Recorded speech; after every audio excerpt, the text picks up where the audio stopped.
Hey everyone.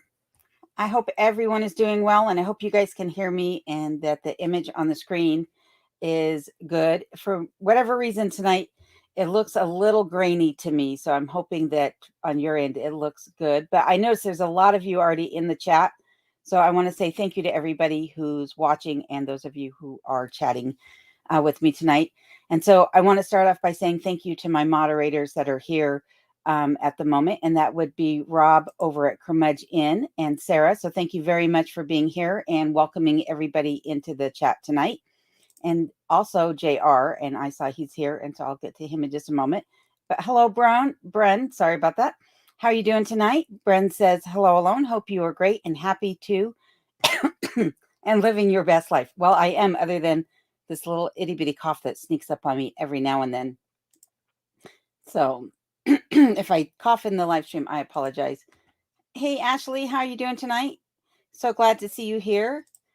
And Colorado Pack Rat Prepper, how are you doing tonight? She says, howdy, y'all. And let's see here. We got some salutations going back and forth. And AFJ, how are you doing tonight? Thank you for the wonderful treats that you sent me. I think they're going to be absolutely delicious. I wanted to break into them earlier, but I haven't had a chance just yet. So I do want to say thank you, though. They look fantastic.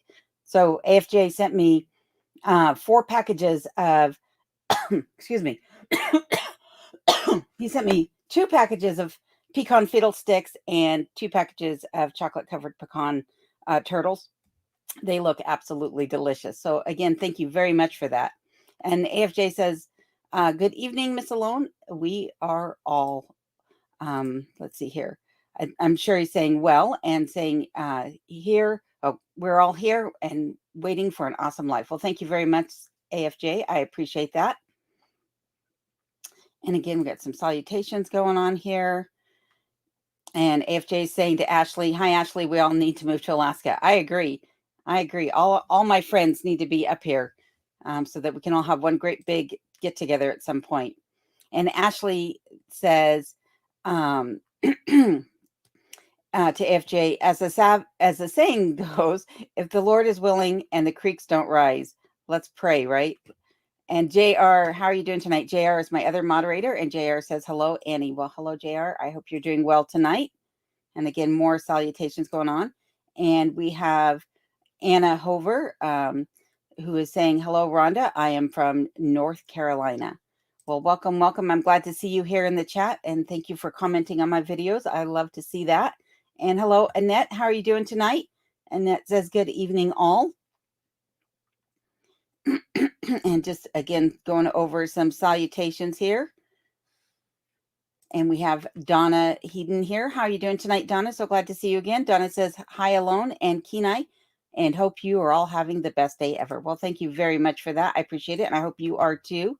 And we have P&J's Homestead Adventure. Well, thank you for being here. And they say good evening from New York State. Well, thank you for watching and joining in the chat tonight. And hello, Rosemary Sorg. How are you doing tonight? She says, hi, Ashley, and hi to Rob and Sarah over at the Curmudge Inn.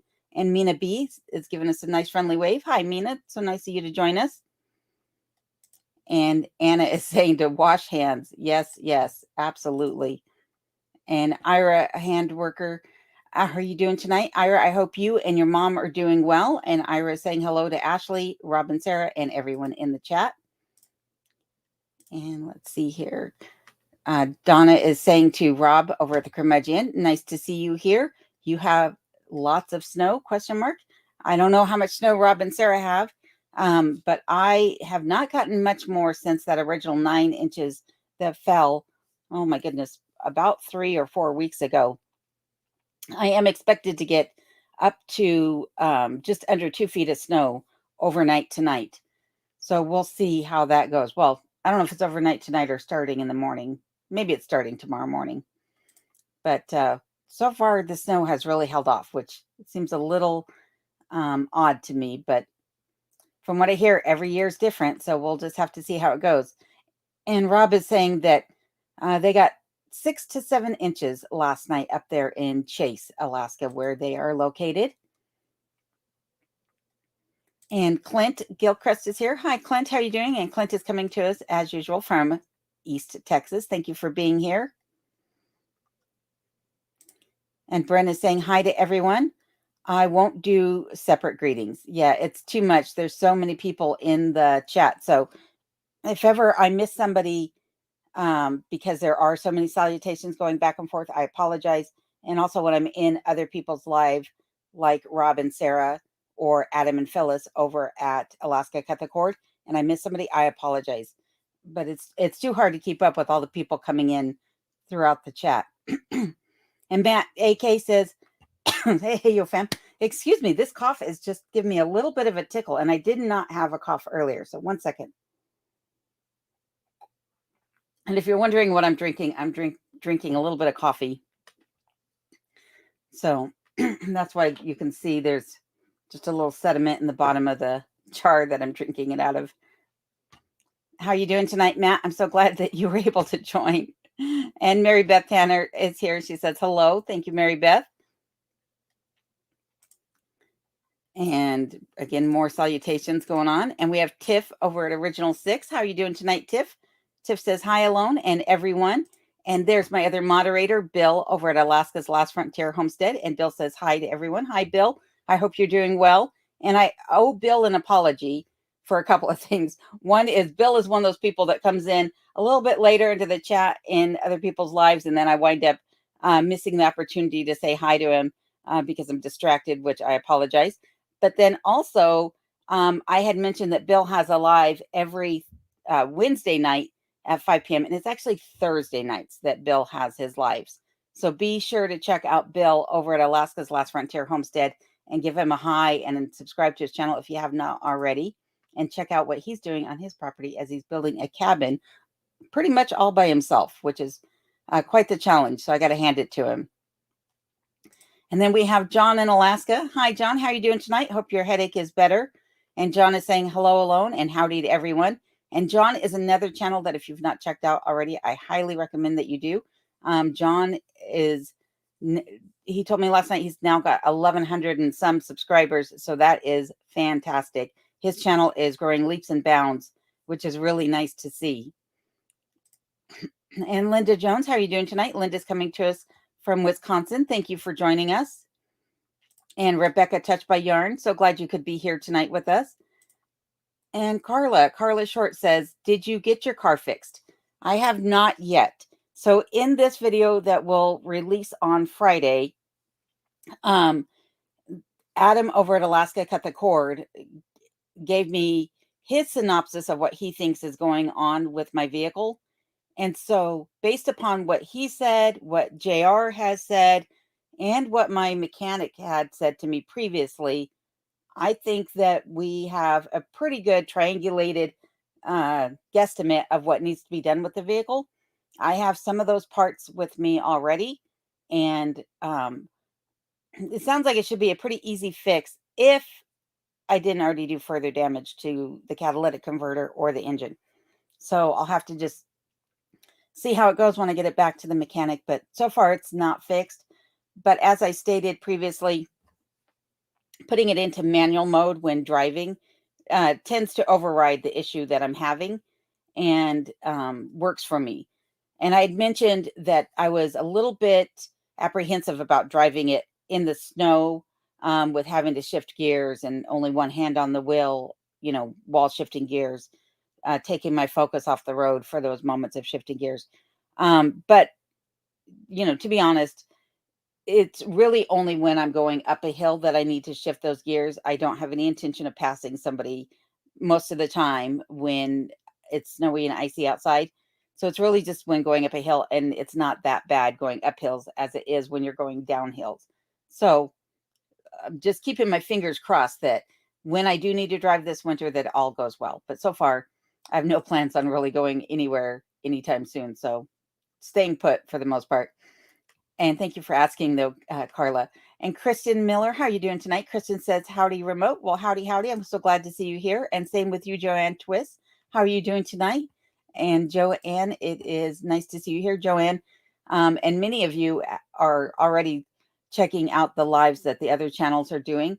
And I appreciate it, even though they're not my channels, because as Rob and Sarah and Adam and Phyllis at Alaska Cut the Cord have mentioned, we're kind of one big YouTube family here, and all of you I consider to be friends. And so it's nice to see us all coming and hanging out together on these live streams. So thank you for all of that. And Ira says, hi, Alone. Best wishes from Mom Lorraine and I. My mom is watching you on her computer. Well, or on my computer, it says. That's quite interesting. Give me 1 second. I'm going to put out one big cough and just get this tickle taken care of. So I'm going to put you on mute.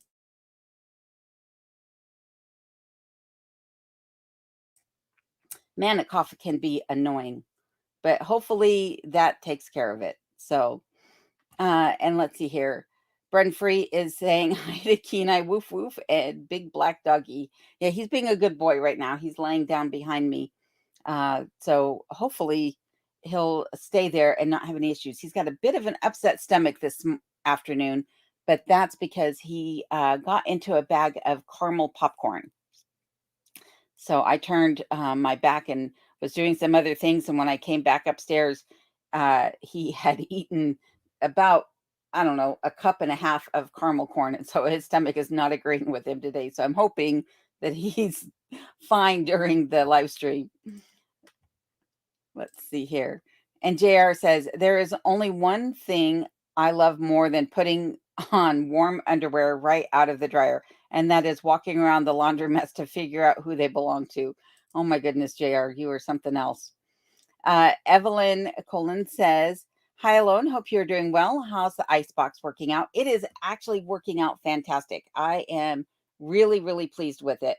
Other than the one first initial run of it after I got it built, where I put in the 10-pound ice block in the smaller chamber, nothing is frozen. And I really haven't had a whole lot of condensation in there either. So it's really working out well. I'm quite pleased. And I know that there are some people that are concerned about the items that I used to build the icebox, the spray paint that I originally put on the inside of it, the Flex Seal and the aluminum tape, that foam. But your household refrigerator contains many of the same chemical elements that those are made of and more. And, I haven't heard anybody saying they're getting cancer from their refrigerator. So I think I'll be fine. But I do appreciate the concern and the warning for sure from those that have made comment about, just needing to be safe with what I do around here. I do appreciate it. And I do take it into consideration. So I'm not ignoring those statements, but I do think that it'll be fine in the long run. So thank you for asking, though, Evelyn. Appreciate that. And Kim Roosh, how are you doing tonight? Kim is coming to us from Central Illinois. So glad you could be here with us. And hi, Tony, over at Mitchell's in Alaska. Mitchell's is another great channel that I recommend checking out. Mitchell has quite the little complex going on, complex, compound, however you want to say it. Always building over there on their channel, as well as they've got lots of cabins and lots of people and lots of things going on around in their neck of the woods. So be sure to say hi to them and tell them that Alone sent you. And it is good to see you here also, Mitchell's. And let's see here, more salutations. And Trisha Wymore, how are you doing tonight? Trisha says, hi, all from Southern Oregon coast, Willow bound in 2024. Woo woo! Yay, so happy. I think that's fantastic. And I hope you have safe travels all the way up here and beyond. And Annette what says, oh, yummy. Yeah, I'm sure he was in hog heaven eating that popcorn. And Sergeant John T, how are you doing tonight? Sarge says, hi there, Alone. Did you get that Ford fixed? Well, as I just mentioned, not quite yet, but fingers crossed that it comes together nicely when I get it back to the mechanic.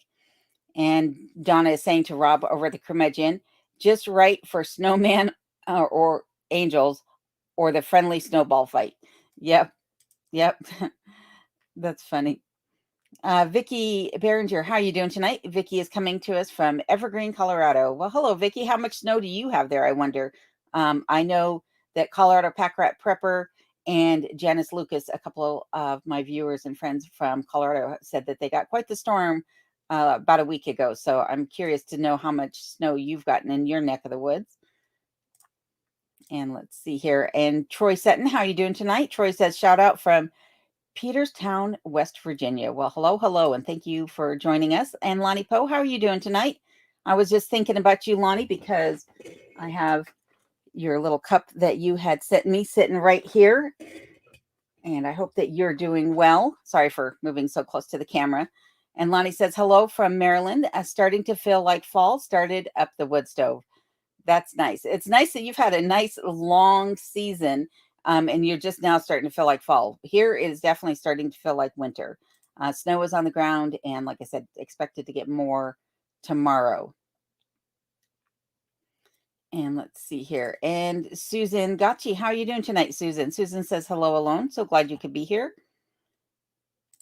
And Brent says, be right back. I got to polish a rock. I'll be listening in the background. Fun. So Bren Free also has a channel out of Alaska for those of you who are not aware. And she does a lot of, oh my goodness, I forgot what the word is. I'm so bad. Metal detecting and rock findings, rock hounding. So that's very cool. And let's see here. And Sherry Boatman, how are you doing? Sherry's coming to us from Austin, Texas tonight. So glad to have you here. And RM, how are you doing tonight? RM says, Miss Annie Alona. So nice to see you. Well, thank you. I'm so glad you can make it again. And Steve Lane Gang, how are you doing tonight? Steve says, hi alone, and hi back to you. And Donna Heaton says, Washington State Coastside. Very cool. And there we have our resident comedian next to JR, which would be Ed over at Mountain Mariner Off Grid Alaska, who says salutations to all. Thank you for that, Ed. And he says, and hello. Well, thank you, Ed. I hope you're doing well. I started to watch your video earlier. It looks like you finally got some snow on the ground up your way as well. So that's good to see.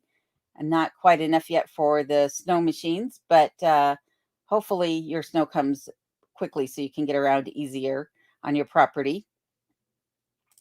And Susan is giving some salutations here. And Matt says, howdy to Ed and anyone else that said hi to me that I missed. Yes, I agree, Matt. Thank you for doing that. And Susan Marr, how you doing tonight? Susan says, hi, everybody. How did the icebox turn out? It turned out fantastic. And I did hear from some people regarding the contact paper or shelf liner that I used to line the inside of it, saying that they have used that exact same shelf liner for years, and they say it is holding up well for them on their kitchen counters, which takes a lot of use and abuse. So hopefully it'll work out well for me in the icebox, and I won't have to reline it anytime soon. So I'm gonna let it go for as long as I can, and then if I find that it's just not holding up, I'll replace it at that moment. But so far, it is working out fantastic. And Robert Bartman, how are you doing tonight? Robert says, hi, Alone. You did an awesome job on that freezer makeover. On another subject, any plans to buy a snow machine?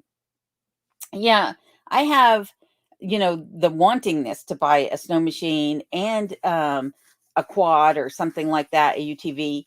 But I think those things are just going to have to wait. Right now, I don't really, it's more of a want than a need. I don't really have the need for the snow machine. The only reason I would need a snow machine is if I decided to go on a winter hunt. If I was going to go out when there was snow to hunt caribou or moose, if there was snow on the ground at the time that the seasons were open. But right now I don't really have a true need for it. So it's one of those things where it's kind of going to have to hold off. I had also talked to Adam and Phyllis over at the Alaska Cut the Cord about buying a new vehicle and having Adam help me find an older vehicle that would meet my needs, because I want like a 1970s pickup truck. But that's also just a want. It's one of those things where it doesn't really make economical sense when I have other things that I need to tend to inside the cabin and around the property. So I have some other financial things I have to take care of first before those things will get purchased. But that's a great question. So thank you for that. And Carla says, I hope you're well. I really enjoy your channel. Well, thank you, Carla. I appreciate that. That always makes me feel good about what I'm doing. And JR saying to Ed over at Mountain Mariner, it says, liked the scenery in today's video. Yep, Ed has some great scenery in his videos. In fact, he's got a drone that he uses and a GoPro 360, and makes me long for those two things so I can get some different types of shots included in my videos. So be sure to check out Ed over at Mountain Mariner and check out his channel and everything that he's got going on. because he is definitely at the top of the world for sure. And Rose Crawford says, hi from Chicago Burbs. Well, hello, Rose. Thank you for joining us in the chat tonight. And hello, Chris. Chris says, hello there alone. Salutes and salutations to all. Well, thank you. And Joan Oscarson, sorry about that, Joan, says, howdy from Minnesota. Well, thank you. Thank you for being here. And 1968 Alaskan Sourdough. Good evening, all. How are you doing tonight? And be sure to check out 1968 Alaskan Sourdough's channel as well and see what he's been up to. It's always good to see when you put out a video. And I'm glad that you were able to join the chat tonight. And JR says to Matt AK, sorry, I didn't see you log on. And Costa 16 Auto, how are you doing tonight, Costa? Costa says, tell us about how you do with your vehicle. Did you fix it? What was it? Well, you'll have to watch this week's video with Adam to see what the synopsis is about what he basically seconded what my mechanic had told me, what JR was saying, and then his opinion all kind of aligned. So you'll have to check out this week's video to see what is going on with the vehicle and what hopefully I get taken care of. And Anna is saying 70 degrees here in North Carolina. Woo! That's kind of warm considering that it's in the 20s, I think, today. It might be warmer today because the cabin right now is about 56 degrees. I'm just checking the weather app while I'm sitting here. Yeah, it's about 27 degrees outside right now. The cabin is about 56 degrees and it feels really, really warm in here. So 70s, I would be fanning myself off. And Panhandle Off-Road Ranch is saying hello from Tennessee. Well, hello, Panhandle. So good to see you again. And Donna is saying to John in Alaska has snow at his place. He said 7 inches of snow. That's good. I'm actually glad that the snow is starting to fall. It's nice to see. I love winter, so the longer it takes to get here, the more I'm just like, could you just hurry it up and fall? Just cover everything. Especially when it's like a mixture of mud and snow, that's the worst.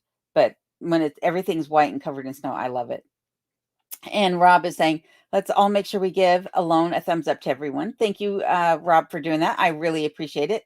That thumbs up helps the algorithm for sure. And hello, 63 Clocks. How are you doing tonight? And 63 is saying hello to everyone. Thank you. Thank you. I appreciate that. And Donna's waving as well. And more salutations here. And Captain Walker 27, how are you doing tonight? Captain says, watching from Zoo York. Have fun. Don't let the animals get you. And so glad you could be here. Rob is saying, coffee at Alone in remote Alaska. You will be up all night. Actually, probably not. Probably not. I have not actually been sleeping well the last few nights, and I'm not exactly sure why. Generally, when the days get shorter and the nights get longer and the cabin's all buttoned up and it's really nice and dark in here, generally I sleep really well. But for whatever reason, I've been waking up multiple times a night, every night for probably the last, I don't know, week. So I probably will go to sleep easily. The key is, will I actually stay asleep? And no, it's not because I'm drinking coffee every night. This is just because of the fact that I didn't sleep well last night. I needed a little perk me up, so hence the coffee.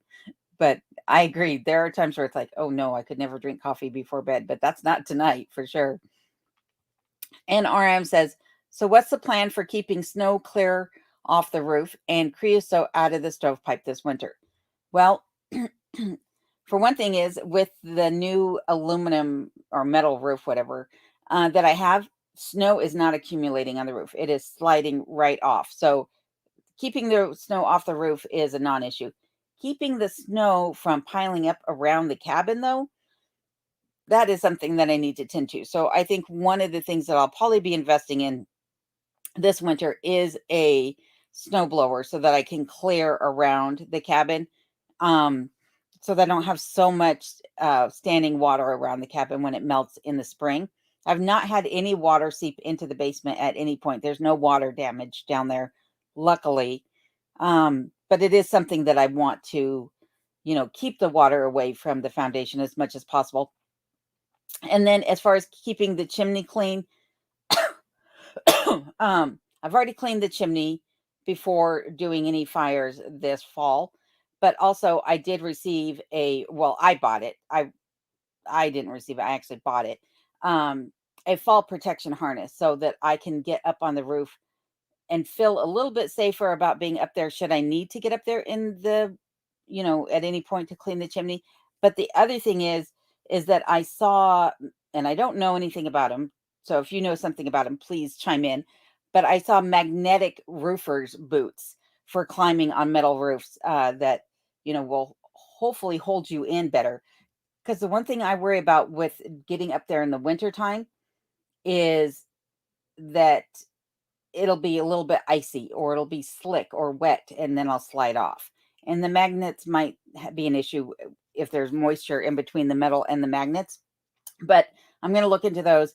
The other thing is that I did attach a ladder going up to, so I have a gambrel roof. So it's got, slopes like this, and then it's got a flatter slope up here. So this ridge here, the first ridge, the ladder actually comes along and sits above that. So I can transition off of that onto the flattest part of the roof. So hopefully I will be safe if ever I have to get up there. So far, over the last 2 years, I've only gotten up there once each winter. So hopefully this year, with having the chimney going straight up, I won't have to get up there, but we'll see. I'm also using Rutland's creosote. I don't know what it is. It burns up the creosote, basically. It takes the sugars or whatever out of it so that the creosote can't burn should it build up in the chimney. It will still build up, but you can take a torch to it and it will never ignite. So that's one other thing I'm doing, is putting a tablespoon or two of that in the firebox on a medium fire, not a hot fire, not a low fire, but a medium burn. And that should help to remedy any potential chance of having a chimney fire as well this year. So yeah, I'm taking precautions because I realize it's just not a good idea to, dance with the devil around here on those things for sure. And you are more than welcome, Bill. Bill over at Alaska's Last Frontier Homestead. Sorry for getting it wrong. I realized it after I'd already uploaded the video. I was like, oh no, I said Wednesday. So again, Thursday nights at 5 p.m. Over at Alaska's Last Frontier Homestead. And Susan is saying, good for Bill. And hello, Fuzzy Forks. How are you doing? And Fuzzy says, looks like I caught you on one of your live chats. Lots of inflation in the lower 48 states. I'm surprised we don't have a recession and rationing in our future. Who knows? I am trying to, listen from a distance to the rumbling going on around the world, but not letting it affect me too much, because I am one of those that I will go into total prepper mode, and I get a little lunacy going on when I start thinking about all the crazy things that are going on in the world.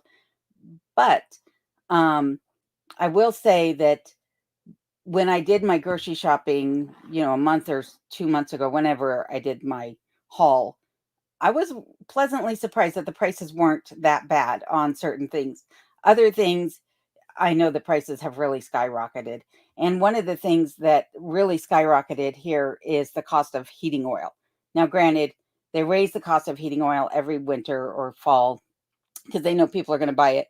But they also do, seems like they say things are going on sale, but I don't really think they are around the time that the pipeline dividend fund checks come out, because they know everybody's going to spend those checks. So I think the prices go up around that time as well. I could be wrong, but that's just my theory, because on my last fill, it was outrageous. I don't know what the unit cost was. I don't have that receipt right in front of me, but I had a little bit of sticker shock. So it's like, yikes.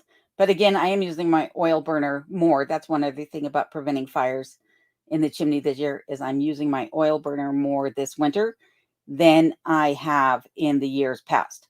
And that is because the wood that I got from my firewood dealer was not 2 years seasoned. He did admit that to me. He said, yeah, that's last year's cut. He claims it's a non-issue. I beg to differ. So I'm not using the wood unless I absolutely have to. And I'm just relying on my oil burner more. So we'll see. Hopefully I don't regret doing that. But I think that in the long run, I'll be safer sitting on that wood for a year. So, and Tiff is asking, how much snow do you currently have? Well, I was out there over the weekend, I think it was. And in some spots I had, 4 to 5 inches on the ground still. In other spots it was just, 2 or 3 inches. We did get a dusting of snow last night, not much, half inch or so, but I'm expected to get 20 inches or so overnight, starting tomorrow. So snow is on its way, which I am very, very happy about. And Troy says hello to John and says, love your channel. Well, thank you, Troy. I'm sure John appreciates that. And Vicky says, I wish I could have known you when you lived in Colorado. We could have gone fishing together. I wish I could visit Alaska. That would have been nice. I'm sure my family would appreciate it if I had gone fishing with somebody as opposed to always disappearing by myself. So yeah, that would have been really, really nice, Vicky. And I actually had family that lived up in Evergreen, so it would have been the perfect excuse for sure. So thank you for that. And Ashley says, John just participated in his first live show last night on Alaska Cut the Cord, dipping his toes in the waters. Yes, I'm hoping that John will do a live. He does his fireside chats, which I absolutely love. And I think that if he did a live stream, it would be a blast, just to be able to interact with him while he's sitting there chatting. And Fuzzy is saying to Rob and Sarah, good evening, young fella. Well, I guess he's saying it to Rob. Good evening, young fella over at Curmudgeon. And D. Martinez Rodriguez, how are you doing tonight? D says, hola, I love your mini fridge project. I was thinking it would be great for power outages if the political crap hits the fan next year. Yes, I am trying to. That's one of the things that a lot of people wonder why I don't buy appliances or why I don't invest in this electronic gadget or that electronic appliance or what have you. Well, one of the things is, and I've mentioned this in previous videos, I don't understand electricity, currents and watts and amps and all that just does not compute in my brain. And if it's mechanical, I can fix it. So I'm leaning more towards mechanical things that are less likely to fail. And if they do fail, then I can MacGyver something to make it work.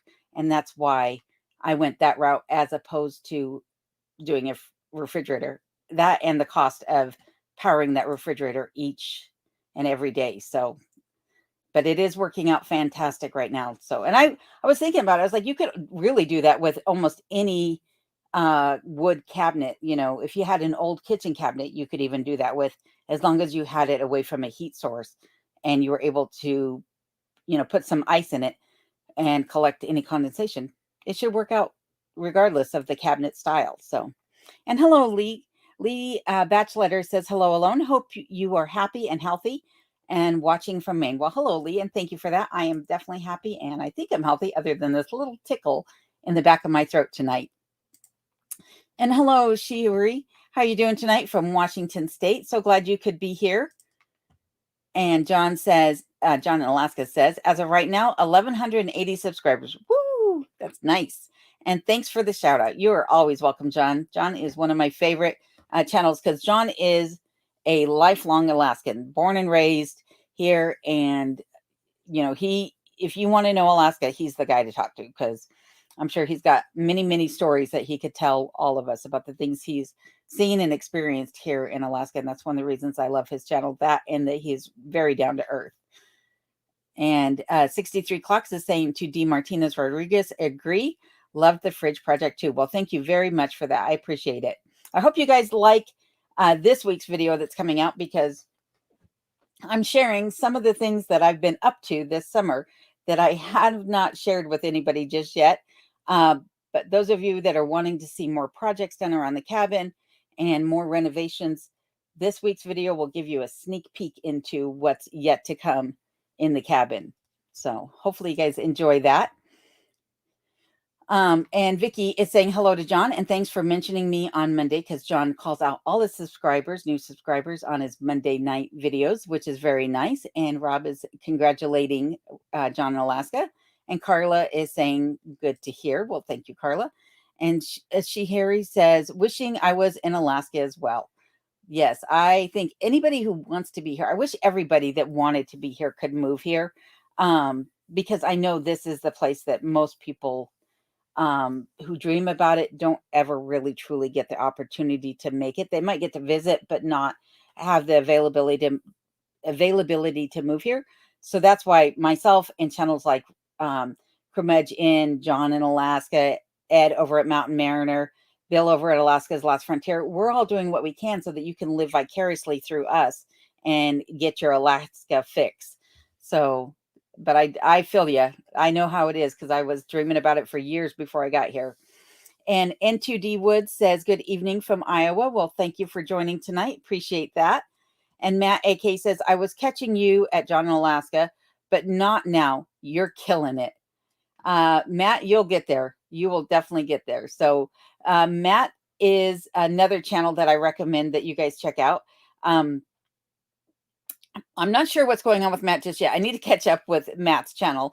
I've been so busy doing other things around that I haven't had a chance to really catch up on Matt. But Matt did move up here for a small period of time, and then drama set in. So I'm praying that, Matt, that you're either on your way back or you're back already.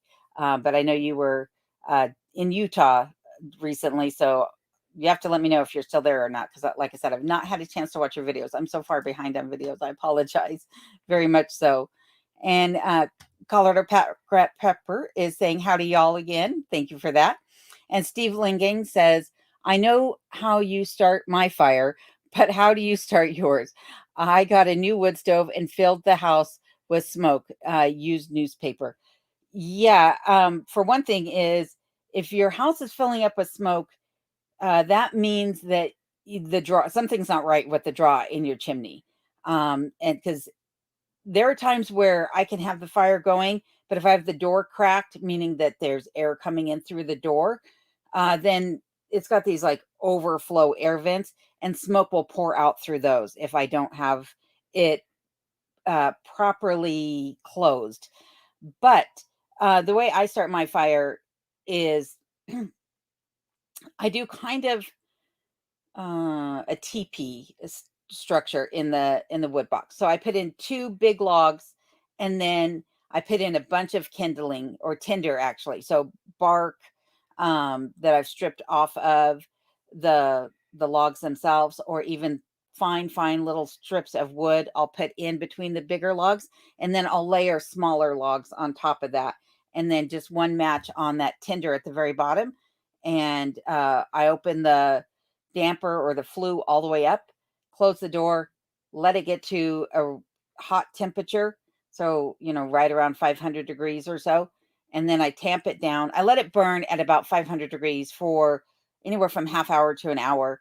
Then I tamp it down. And then once that fire starts to die down, I just load the firebox up and keep the flue closed, and just let the hot coals burn that wood over the course of the day or the course of the evening until the next, so I basically only load it 4 times a day, once in the morning, then after that dies down, one full load, once in the evening, and then another full load before going to bed. But yeah, I don't ever use newspaper or cardboard or anything like that in my wood stove. And the reason for that is because there was another channel called Alone in Alaska, and I forget the gentleman's name that had that channel. I can't find it now. I think he's taken his channel down, but he was burning cardboard in his wood stove, and some of it got sucked up the chimney and landed on his roof and burnt his cabin down. And he really was remote, and he had to go out and stamp SOS in the snow and wait for a helicopter to come by and see him out there waving him down.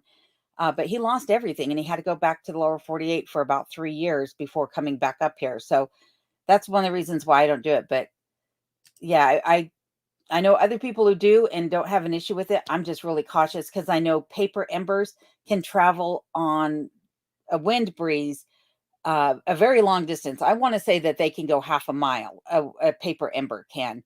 So you could start a fire quite a distance from your place should one get sucked up the chimney and get caught in the wind. So I hope you have good luck, though, with how your fires are going. And I hope what I told you helps. But the other thing is I've only been burning birch in my wood stove, considering that I'm not going to be using the firewood dealer that I have been using. I probably going to wind up burning spruce going forward and doing rounds as opposed to split logs, because I understand that I'll get a better burn out of rounds than I do the split. Hopefully, we'll see. And Rebecca, Touched by Yarn, is saying to John Alaska, I found your channel today and joined. Well, thank you, Rebecca. I'm sure John appreciates that. And I'm just going to start calling you Pack Rat because CPP, I'm going to wind up saying something else, just getting the letters all confused. And your channel name is long. So I'm just going to start calling you Pack Rat. And Pack Rat says, going to have snow on Wednesday and Thursday, about 8 inches. Well, that's not too bad. I think you said you got something like 11 or something the other night at the beginning of the storm. So hopefully you're able to get in and out of your property just fine. And Rob is saying to send it his way. We can all use the snow for sure. And B himself says, you go, girl. Keep staying strong up there on the top of the world. Well, thank you for that. Thank you for the encouragement. And thank you for joining the chat tonight. Ira says, are you still able to receive packages? So I explained this in this video that will be published on Friday. I can technically still receive packages, but the issue is that I'm not a fan of driving on the icy roads. And so if you send me something and I'm not aware that it's arrived at the post office and I don't get to it in time, they'll send it back. So that's why I say, the post office, my PO box is technically closed from this date to this date. Technically, I've, shut it down on November 1st this year, but I can still receive them. So if you do send me something, you'll just have to email me the tracking numbers. And my email address can be found in the About page on my channel page. So if you go to my YouTube channel and click the About section, you'll see a space where you can get to my email and you can email me tracking that way. So the answer is yes, technically I can. Just send me tracking if you could. That way it doesn't go back to you. And Annette says, your fridge box was a great idea. Well, thank you, Annette. I appreciate that. And Packrat says that she is going to send the snow to Rob over at Curmudgeon. And Anna is saying that I am so talented.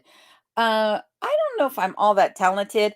I would say, though, that I'm one that has to stay busy with things. And what's the word? Oh my goodness. I am at a loss for what the word is. I'm a tinkerer. Tinkerer? Is that the word? I like to tinker with things. I have like a little bit of this and a little bit of that I've always stashed around. I'm probably like Colorado Pack Rat Prepper, where I'm just hoarding little bits of things. And then if ever I need something, I'm like, oh, I know I have that someplace. And I go and find it. And then I MacGyver it into something else. So I think it's just, out of necessity, things come to me. But I don't know if talent's the right word. When you see some of my things, you're like, that's not very well done. The icebox did come out well, though, for my efforts. The countertop in the kitchen is one, though, that I'm like a little bit precociously moving forward with it because it was so expensive that I don't want to mess it up. And I'm a little bit intimidated. So we'll see how that countertop comes out. But everything else so far has come together well. So thank you. And Donna says, glad your fridge is working for you. Thank you, Donna, for that. And hello, cranky Aunt Linda. How are you doing tonight? Linda says, hi, Alone. Happy to see you. I am happy to see you also. So glad you could be here. Ira says, I thought of you last night as we ate a cabbage potato dish for dinner. Very simple, but so good. So did you have cold cannon for dinner, Ira? Because that's what that reminds me of. And cold cannon is one of my favorite dishes. I absolutely love it. If you had that, let me know, because most people don't even know what cold cannon is. So. And Gypsy T, how are you doing tonight? Gypsy T says, Kim Rush. Oh, hi, Kim, from another central Illinoisan. Well, thank you, Gypsy T, for being here. And Ira Handworker says, we're harvesting collards now. Yummy. Absolutely yummy. And JR says to Trisha Wymore, hello, neighbor. Gypsy says, hey, all, we're so happy to catch you live. Well, we're happy to have you here with us also. Donna is saying to John Alaska, hello, nice to see you here. And B himself says, sounds like a torque converter. What's funny is I actually had the torque converter in my vehicle he's speaking about. I actually had the torque converter and the turbo boost replaced before leaving Colorado. So just days before I left Colorado. And then, like I said, that check engine light came on after. But somebody had mentioned throttle body sensor. And maybe that's what I had done was the throttle body. And I thought, you know, that could be. It could just be a faulty or a loose sensor after they replace the throttle body. So I don't know, but I hope I get it narrowed down and corrected because it I don't feel comfortable driving my car on random dirt roads because of the way it's acting up. And that is something that I really, really miss is just being able to hop in the car and take down any old road and just see where it leads. But in that car, I'm like, oh, I'm going to break down someplace. I don't want to do it. And that is frustrating for me because that's one of my favorite things to do. So Ira says, with all that's happening in the lower 48, I think you are luckier than ever to be where you are. Well, I agree with you. I have to admit that it was the way the world was turning that really gave me that final drive to get up here and get away from all the nonsense that was happening down there. But also, after my kids were here this year, my son's looking at potentially moving up here. My daughter talked about moving up here. And so for both of them to be considering moving up here, that gives me a good indication that the world really is changing and it's not going to be kind to the younger generation, especially on their pocketbooks, is the way I see the way the world is going right now. And Cranky Aunt Linda is saying hi to Curmudge Inn. And no one you know says, my husband is a mechanic and I sent you a message on your video. Yes, you did, about your truck and his recommendations. I did see that message and I will go back and revisit the message because I don't recall off the top of my head exactly what you had said that he said it was. But when I read it, I was like, yep, I could see that. So thank you for reminding me about that. I'm a little bit behind on responding to comments, so I need to sit down and just get caught up on it. And Trisha is saying hi to JR, and John Alaska is saying hi to Rob, and Susan Steen is saying hello from Central Florida. Well, hello, Susan. Thank you for being here. And Donna is saying, glad you're here to Gypsy. And Curmudge is asking John in Alaska if he is doing good. We hope he is. And Bren Free is saying it's so great that loads of YouTube friends want to help Alone with her car stuff. Yes, I think so as well. It's funny. I have friends that make fun of me because I always say, well, I figured it out on YouTube. And they're like, you shouldn't be taking advice from the internet. But sometimes, if you do your research and you look in the right things and you go to trusted sources, which there are on YouTube and on the internet as well, you can get the answers to things and you can, get at least a bit of a direction to go in with something. And so, yes, thank you to everybody who's lending their 2 cents into what might be going on with my vehicle and trying to assist me in getting it diagnosed. I do appreciate it very much so. And even Rob agrees, so thank you. And Fuzzy Fork says, hey guys, remember to hit the thumbs up button. Thank you for that. I added the word button in there, but nonetheless, thank you. And Prepared, not just prepping, says hi from Colorado. Well, hello. Thank you for joining the chat tonight. So glad to see you. And there is John in Alaska's channel link. If you'd like to go over and pay him a visit, go over and subscribe right now and then come on back into the live or just open up 2 windows if you're watching on your computer. I'm sure John would very much appreciate that. And Fuzzy says 147 watching and only 76 thumbs up. Oh, let's get those numbers up. Thank you, Fuzzy, for that. Packrat says, all of my snow, 14 inches, has melted and gone. Wow. My bear came around when still snow on the ground and left paw prints about 4 or 5 days ago, but didn't break into my car this time. That's good. That's good. I have not seen any wildlife. I heard either some coyotes or wolves about, I don't know, 4 or 5 days ago, but I have not seen anything. No moose, no bear, not even the wolverine. Nothing has left tracks outside. Well, squirrels and rabbits and spruce hens, spruce grouse. But other than that, there has not been any large wildlife whatsoever. And I think it's because they've been doing some work out on my road, and I think the heavy equipment is driving the animals away at the moment. So, and Julie Lucia Sanchez, how are you doing tonight? Julie says, hello from Carolina. So, or California. Sorry about that. My brain just went elsewhere as I read that. So thank you for being here. And Vicky says, I'm at 8,500 foot of elevation. I only have a tiny bit of snow in the shade. I'm under a winter weather advisory, Wednesday, 6 a.m. Till midnight for 8 to 10 inches. Yours sounds pretty much like mine. Just make that 15 to 20 inches, and I'm about under the same advisory, it sounds like. And there is Bren's channel link, so be sure to check out Bren and tell her Alone sent you. And Bren says, if you were all in Australia, I'd take you all metal detecting and fishing today. It's a beautiful day here. That's fantastic. That would be a lot of fun, actually. And Ed over at Mountain Mariner says 8,500 feet in elevation is up there.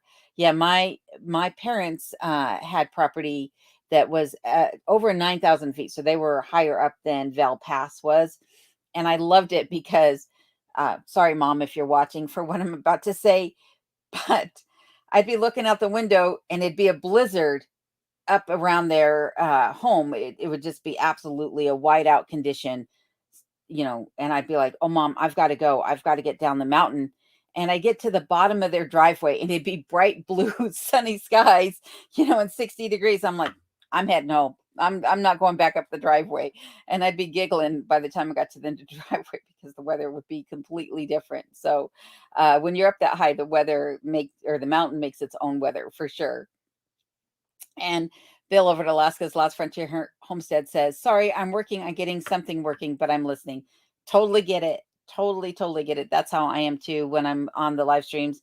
I'm usually either trying to edit a video as I'm doing it or working on a project around the cabin and chiming in as I can. So no worries on that whatsoever. The way these go, it's kind of like a podcast anyhow, it seems. So John in Alaska is saying hi to Matt at Kate and Ed over at Alaska or Mountain Mariner Off Grid Alaska. And Clint is saying he still has 0 inches of snow in East Texas. I wonder why, Clint. I'm trying to send some your way too. Let you get your little Alaska experience going on in Texas there. Peggy Lynn Designs, thank you for being here. Peggy says, good evening, everyone watching from Indiana. Seems like we have a lot of people from Indiana tonight. That's nice. And Ernie's Cabin, how you doing tonight, Ernie? Ernie says, hello, everyone. Stay warm and happy. You too, Ernie. Thank you. And there is Matt AK's YouTube channel link. So be sure to check out Matt and pay him a visit and subscribe and get his numbers up there along with John's. And Ed is saying hi to John. And we've got some more salutations going on here. Robert Bartman says, you can get to the post office all winter, get a little trailer for all the mail, right? I could fit it all in the car. For sure. I've got the car is big enough that I can fit a lot of packages in there. It's just a matter of driving on those roads with no guardrails to keep me from going off the side of the road. Oh, and by the way, Robert, if I haven't said it already, thanks for being here tonight. And Packrat says, has been in the mid 60s all week. You're staying pretty warm there in Colorado this year, it seems like. But then again, maybe that's typical for Colorado. Donna says, Alone, did you look into the heated dipstick oil to help your car start easier? We used one years ago and they work. So I have an oil pan and transmission pan heater on my vehicle, and I have a battery warmer and a battery trickler on my vehicle as well. So that helps to keep the battery charged when the temperatures drop down into the single digits or below. I keep that battery trickler plugged in, and the oil pan heater I plug in when a few hours before I'm going to go anywhere. What I need to get on my vehicle is a block heater. But the short that I just put out was from a year ago, and that was from having a dead battery. Because at that point I didn't have the battery trickler on there. So that has since been remedied. And I've also gotten a new battery on my vehicle. So I should have no issues this year with the battery, hopefully. And Rob over at Curmudgeon has put up 1968 Alaskan Sourdough's channel link. So be sure to check him out and say hi. And again, subscribe if you have not already. And Ashley says 70s pickup for the win. I agree. The less electronics it can have, the better. Some electronics are fine, like electric steering and electric, power brakes, power steering. That's great. But yeah, I can do without all these computer systems in the cars that I can't trace and work around. So I agree with you, Ashley. And Rob over at Curmudgeon has also put up Ed's channel link over at Mountain Mariner Off Grid Alaska. So be sure to pay Ed a visit and also give him a thumbs up and a subscription, if you will. And Brun Free says, Clint, does it snow in Texas? I think on occasion, on a very rare occasion, but probably more likely they get ice. And Rob is saying to get an old C10. My goodness, could you see me driving that? That would be funny, actually. And Ann Mac, how are you doing tonight? Ann says, hello from Murray, Kentucky. How much snow have y'all gotten so far? Here in this neck of the woods, not a whole lot. I got 9 inches to start with, a few dustings from there, but it's really taken its sweet time coming in. So we'll see what I get in this storm warning that they put out. But so far, all the storms that they've, said are coming through really haven't panned out much. So, and Trisha Wymore says, how do you deal with cabin fever all alone up there? I make myself laugh a lot. I'm pretty goofy. And I stay busy, doing my videos. I stay busy responding to comments and watching other live streams, like I've mentioned. And I do interact with my family, on the phone. So those things keep me from getting cabin fever. And I really don't mind being in my cabin. I can, get out and walk around the property, if I want to get out of the cabin and what have you. I don't have that urge. And I don't think I've really ever had the urge um, to be out and about amongst people. I do like to go, like I said, fishing and, go snow machining and things like that. But when I know that I really can't do it, I'm content being at home. So I used to say to my family back in Colorado that I don't mind being locked in my tower, so to speak. It's like that's why I try to make my home as comfortable as I can. And I think that's where it really starts. It's just being comfortable in your home and being comfortable with yourself. And if you don't like yourself, then it's harder to be comfortable wherever you're at. So I think that's really where it starts. And JR says to Donna Heaton, she has heat pads on several items. That is correct. And Lee says, I love how out west and in Alaska that everyone refers to snowmobiles as snow machines. Funny how different parts of our country refer to things so differently. Even in Alaska, some places, some areas of Alaska, you'll hear them called snow-goes. Not even a snow machine, it's just a snow-go. So even here, you're going to get a variation. But if you say snowmobile up here, people will correct you. That's for sure. And I think it's kind of funny. And Clint is saying to Brun, very rarely in my part of Texas does he ever get snow. And Brent says, I'll Google about Texas and learn more. John in Alaska says, hello to Rebecca Touched by Yarn. And Rob has put up his channel link over at over at Curmudgeon AK, where you can see Rob and Sarah and all the things they have going on in Chase, Alaska. Give me 1 second. I'm going to take a sip of my coffee.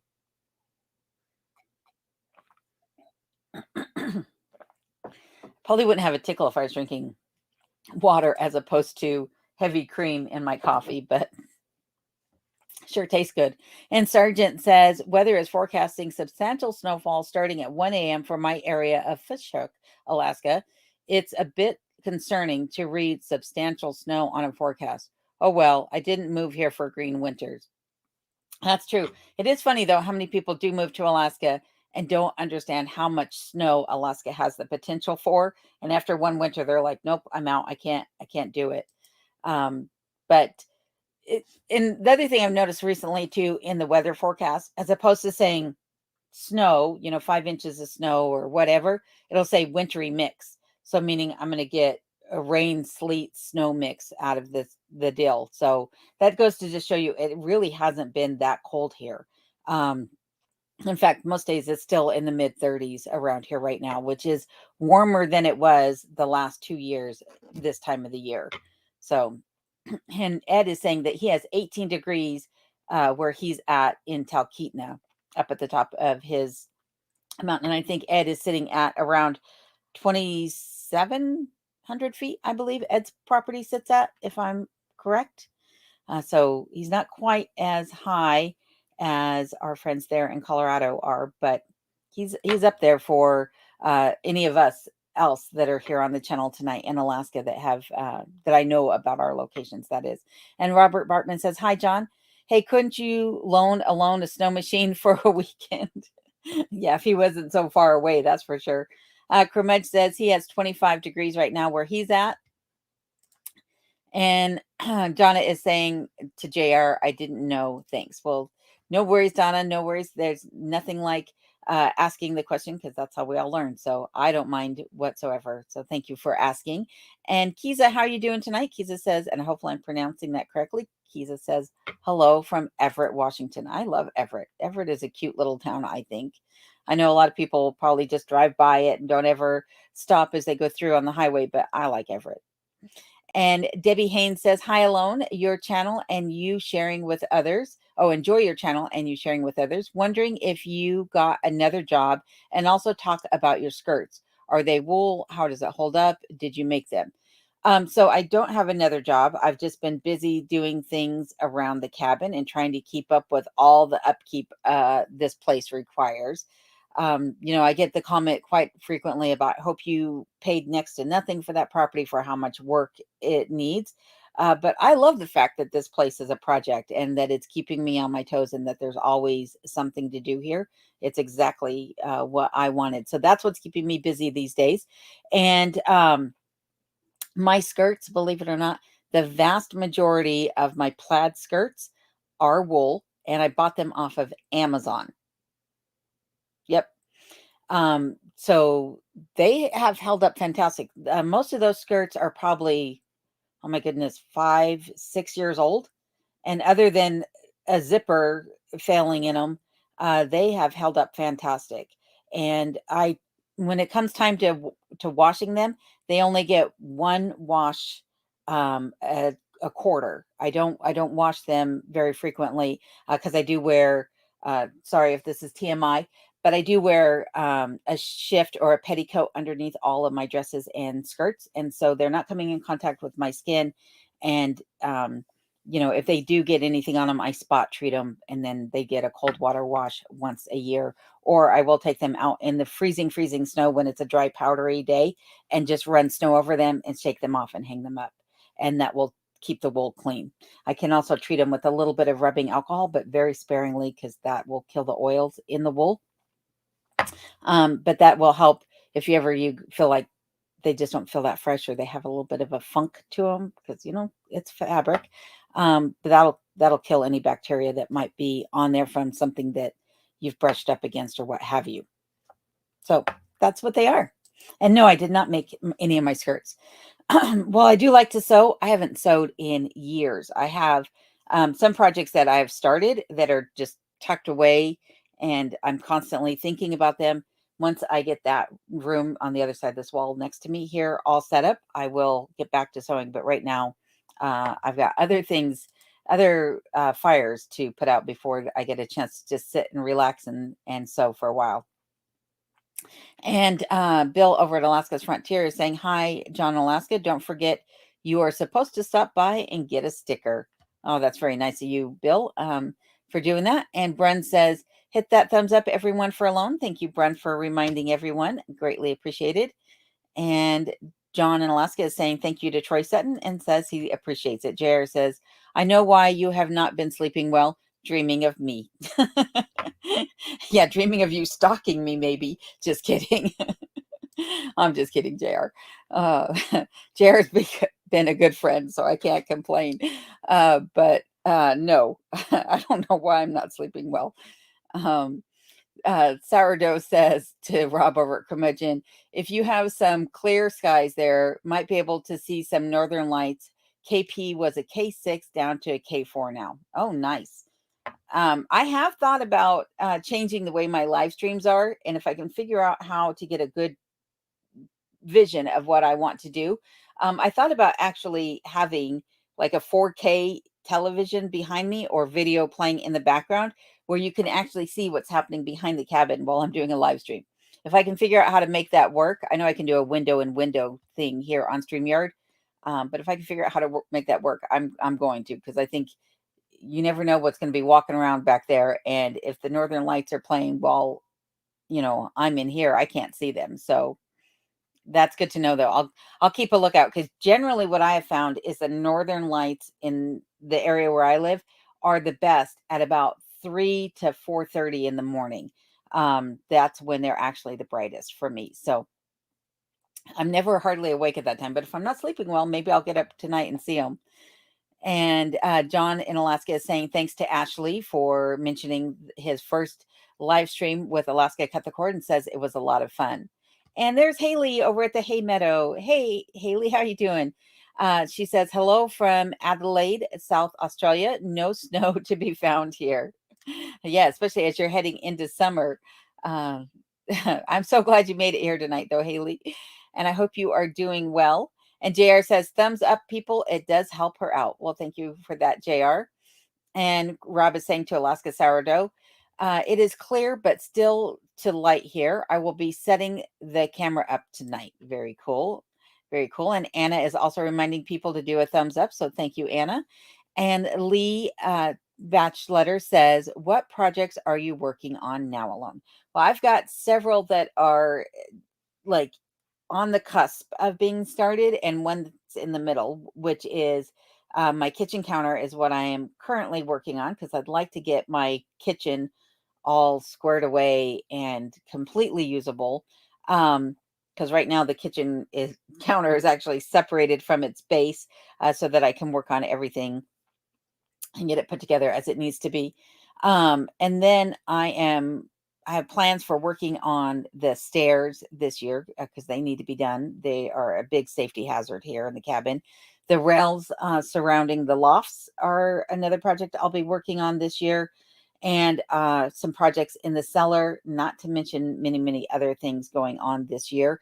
And then some that will probably be started in the spring or summer, that I mentioned in this week's video. So you'll have to tune in to see what those are all about. But lots and lots of things going on currently, that I have going on around the cabin. And John in Alaska is saying hi to Bill at Alaska's Last Frontier Homestead, and saying thanks for reminding him about the sticker. Peggy Lynn Design says, can't you clean it from inside since the pipe is straight now? I cannot, believe it or not, because the way my contractor installed the chimney up on the roof and the stove, it is so tight that there is no play. I cannot budget one way or the other to separate it, to get it cleaned out from the inside. And also, like, I've wondered about cleaning it from the inside, and I think it would just make such a huge mess the way it is. When it had the elbow, everything just basically fell into the elbow, and then I could like sweep it into the elbow into a bag. But with it being straight down, I mean, I guess I could tie something off and have it fall into the bag, but I can't even get it apart to do that right now. So, well, I would have to clean it this way, and then everything would be falling everywhere. Uh, um, like I said, just fingers crossed that I don't have to get up on the roof to clean the chimney. So, but good question. And Ed is saying cougar paws boots. Lol. Cougar paws boots. Is that what you're saying, that you're going to be wearing around to make it look like you got tracks on your property? I'm not sure what that comment's about. Um, it always makes me go, wait, what? Hello, Mr. Mike Lambert. How you been? Mike says hello alone from remote north of Talkeetna. Well, welcome again, Mr. Mike Lambert. Glad to have you here tonight. And Anna is giving me a little love. Thank you for that, Anna. I appreciate it. Ed says, I didn't make that up, by the way. Now I'm going to have to go look it up. Oh, my goodness. Ed does crack me up. Donna says to Haley is saying hello to you from South Australia. Hi and welcome. Donna Heaton is saying to Hay Meadow. And Alaska's Last Frontier says, I thought you might have, saying this to John, I meant to text you today, but forgot. Susan Marr says, I was going to say that the chimney can be burned out with some special logs. Yes, there are, I forget what they're called. They're they're logs that you burn and then it burns off all the creosote in there. I just don't happen to have any of those, but I also have other things that should I get a chimney fire, I can extinguish the fire right away. First off, I have extinguishers all around my cabin. I've talked to the fire departments and things like that, and they say if you get a chimney fire, just stick the hose of the extinguisher up the chimney from inside and shoot it, and that should put the fire out. I have Chimfex that I can throw in on the sides of the firebox, not directly in the fire, but on the side of it. Close the door, tamp it down. That should extinguish the fire. I have fire blankets and things like that. But again, just being proactive as opposed to reactive, I think is going to be my best bet with any avoidance of a chimney fire. So that's what I'm praying for anyhow. And Haley says, we used something similar during our winter to minimize the buildup in the flue. We have little cubes that are just burned with the wood every week or so. Yep. This is a powder. No, it's in a little packet. So it's nice and convenient. I don't have to scoop it out or anything. I just throw the packet in with the uh, fire and shut the door and once a week and then forget about it. So JR says, did you say the metal roofing is steel or aluminum? I said aluminum, but it is steel. That's why I was like saying whatever after I said aluminum. It's a steel roof. It is not aluminum. That would be not good for the winds here. It would just rip right off if that was the case. And Susan Marr says, oh, okay. I didn't realize that you were using oil. That's different. Yep, I am for sure.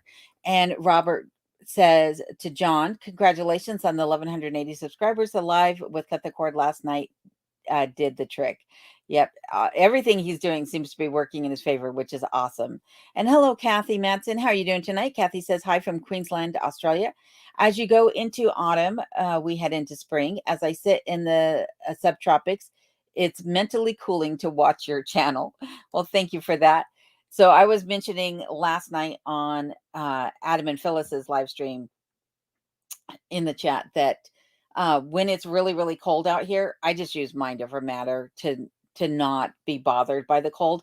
I just picture that it is a blazing hot day and that the cold I'm feeling is actually just a cool summer breeze cooling me off, and then I don't feel cold anymore. I actually feel really comfortable. So maybe I'm really good at tricking myself into thinking that I'm comfortable, but I'm generally not bothered by the cold at all. So I'm glad that it helps you stay cool though there in the summers and springs in Australia.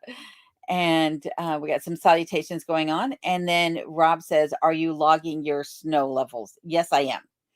I definitely am. And I'm checking it. Like I went out and checked it earlier before, this next storm that we're supposed to get. So I know how many to add on to this next snowstorm that comes through. And John, so also that's the other thing regarding logging my snow levels. So there are many of us here in Alaska that are having a little bit of fun with the snow this year. And we've all put up snow poles on our property to see who gets the most snow this year. My bet is going to be Rob and Sarah over at the Curmudgeon. They're betting it's going to be me. But who knows? It might be Ed up at, his place in Talkeetna. It might be John, who's on Hatcher's Pass, or Adam and Phyllis down in Willow. We'll just have to see. But do check out all of our channels to see who actually wound up with the most snow this year. So let's see here. We got more salutations and thank yous going on. And Am Lopez, how are you doing tonight? Am says, hello alone. My name is Mona, and I wish I could live like you. Well, thank you. And that makes me feel good. I like to know that there are other people that do want to live this way and that I'm not just some eccentric person who has gone off the deep end, living alone out in the middle and basically nowhere. So welcome to the channel and thank you for that. That does make me feel good. And Brenna is saying to Kathy Matson, hi, I'm originally a Queenslander from Whitsundays, but in I know that you've said this before what the SA stands for, but my brain just went blank now, and I miss Queensland. Oh, Brend. I know what it's like to miss places, for sure. It's funny though, I don't really miss home in Colorado, if that makes sense. I miss places that I've visited more than I miss places that I have lived. So those memories stick with me for sure. And Hey Meadow and Brenner saying hi to everybody. And Hey Meadow is saying, I finally made it to another live. Yes, thank you. Thank you for being here. And Packrat says to Vicky B, I used to live in Conifer years ago. Kathy says, I'm curious if the low sunlight impacts moods in Alaska. Absolutely. I know I get sad if I live in a dark house and built in as much light in my build as I possibly could. So, yes, seasonal depression is definitely a thing up here, especially with the short days and the extended darkness of the nights. A lot of times it's super cloudy, so that lends to the darkness as well. But they have seasonal depression lights that you can get, which will help to boost your mood and your vitamin D. I think it helps with vitamin D anyhow. Don't quote me on that in case I'm wrong. But also taking vitamin D itself will really help with mood impact as well. And as you can see, I am already really, really pale. I was editing this week's video and I was looking at myself, and in some of it I'm just so completely washed out. Even looking at myself on here, like, I can barely see my lips. And a lot of people tell me to lose the black eyeliner, um, which, to each their own. But if I didn't have any eyeliner on, you would just see these two little pupils sticking out on the screen. I am so incredibly pale already. But yes, having lights definitely helps. For me, though, I'd gotten a comment about uh, being cautious about using so many dark wood tones and dark fabrics and things like that around my cabin because it can lead to depression. But I absolutely love the darkness. Not only do I like winter, but I like nighttime, and I like a dark, cozy, enclosed space. It doesn't bother me one bit to be in a dark room. And so when you see this week's video, you might be going, "Yep, yep, she's definitely got a dark room going on." But you have to stick around to the very, very end of the video in the outtakes to hear my comment about what's going on in the cabin, because everything changes. So you'll have to just listen to the very end and see what I had to say. But thank you for your question and your comment, because that is definitely a real thing here. And Mona, there's your comment one more time. So thank you again. And Tina S, how are you doing tonight? And Tina says, that is a great question, Kathy. I agree. And Two Bears, how are you doing, my friend? Two Bears says, just stopped in to say hi. I am sorry I can't be here tonight. Busy night. Hopefully next time. Good night, Miss Alone. P.S. Nice job on the icebox. It looks great. Well, thank you, Two Bears. I appreciate that. Sorry you couldn't stick around. And I hope you are doing well in your neck of the woods. And Bren says, Alone, have you started on any Japanese decor projects yet? I have not. My grandmother's lamp that I need to fix, and I'm going to be using a Japanese technique to repair it. I haven't even had an opportunity to sit down and do that. And I feel really kind of bad when I look around at all the little projects that I could probably just, take some time out of my day and focus on. Sorry, Kenai stirring. But I have not gotten any Japanese decor projects done yet. I think about you though every time I'm in the living room, because you would ask me to talk about my collection of Japanese items, and I will do that in a future video. I just haven't done it as of yet. So you are on my mind and the things that you have asked for as well. So thank you for the suggestions. I do appreciate it. And Suburban Homestead, how are you doing tonight? They're coming to us from Michigan. Thank you for being here and in the chat. Appreciate that. And same to you, Rainey Hammond. How are you doing again? Nice to see you here again tonight. And JR is saying hello to Suburban Homestead and asking what part of Michigan. And Deer Haven, how are you doing tonight? Deer Haven says, I'm a 68-year-old single woman, fourth generation of my family to live in a rural Western Virginia state, or I'm sorry, Washington state. Ooh, need to get my eyes checked. I love watching what you're up to and get some great ideas from you. Thank you. Well, thank you. I appreciate that, Dear Haven. That means a lot to me. There's a lot of times where I'm hesitant to talk about things in such detail on my channel because I know that most of my viewers have lived, very full lives, and they've probably experienced way more than I have, in my limited exposure to things in the world. And so sometimes I'm like, people know what I'm talking about. I don't need to go into such detail.